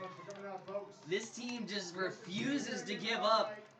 There's a reason they have won so many 2-run games. There's a reason they got so many wins this season. This team does not quit, and they needed every single batter in that 9th inning to make it possible. What a finish here at Herman Brothers. That is... Still catching my breath a little bit. Yeah, I don't know. I'm still in disbelief. A This just happened. huge game 1 win. They were on the verge of being down 1-0 with the chance to be sent home tomorrow. And if you're the Anchorage Bucs, that has got to be the most deflating loss possible. They were down to the final strike, up 2. They throw the wild pitch, the 3rd wild pitch of the inning. Make that noted. Without all those wild pitches, that doesn't happen. Well, in the end, the Miners are the winners. Here at the end of game 1, Miners win in spectacular fashion in the bottom of the 9th. Our first walk-off hit finally comes in the playoffs. Thanks to Tyler Wilson's 2 RBI single, arguably the biggest at-bat of the year. But the Miners take a 1-0 series lead here. And now they have a chance to close them out tomorrow back here at Herman Brothers behind Darwin Matos on the mound. So thank you so much for joining us here today. I've been Sean Neef alongside Reese Lannon, and thank you for tuning in to an instant classic at Herman Brothers.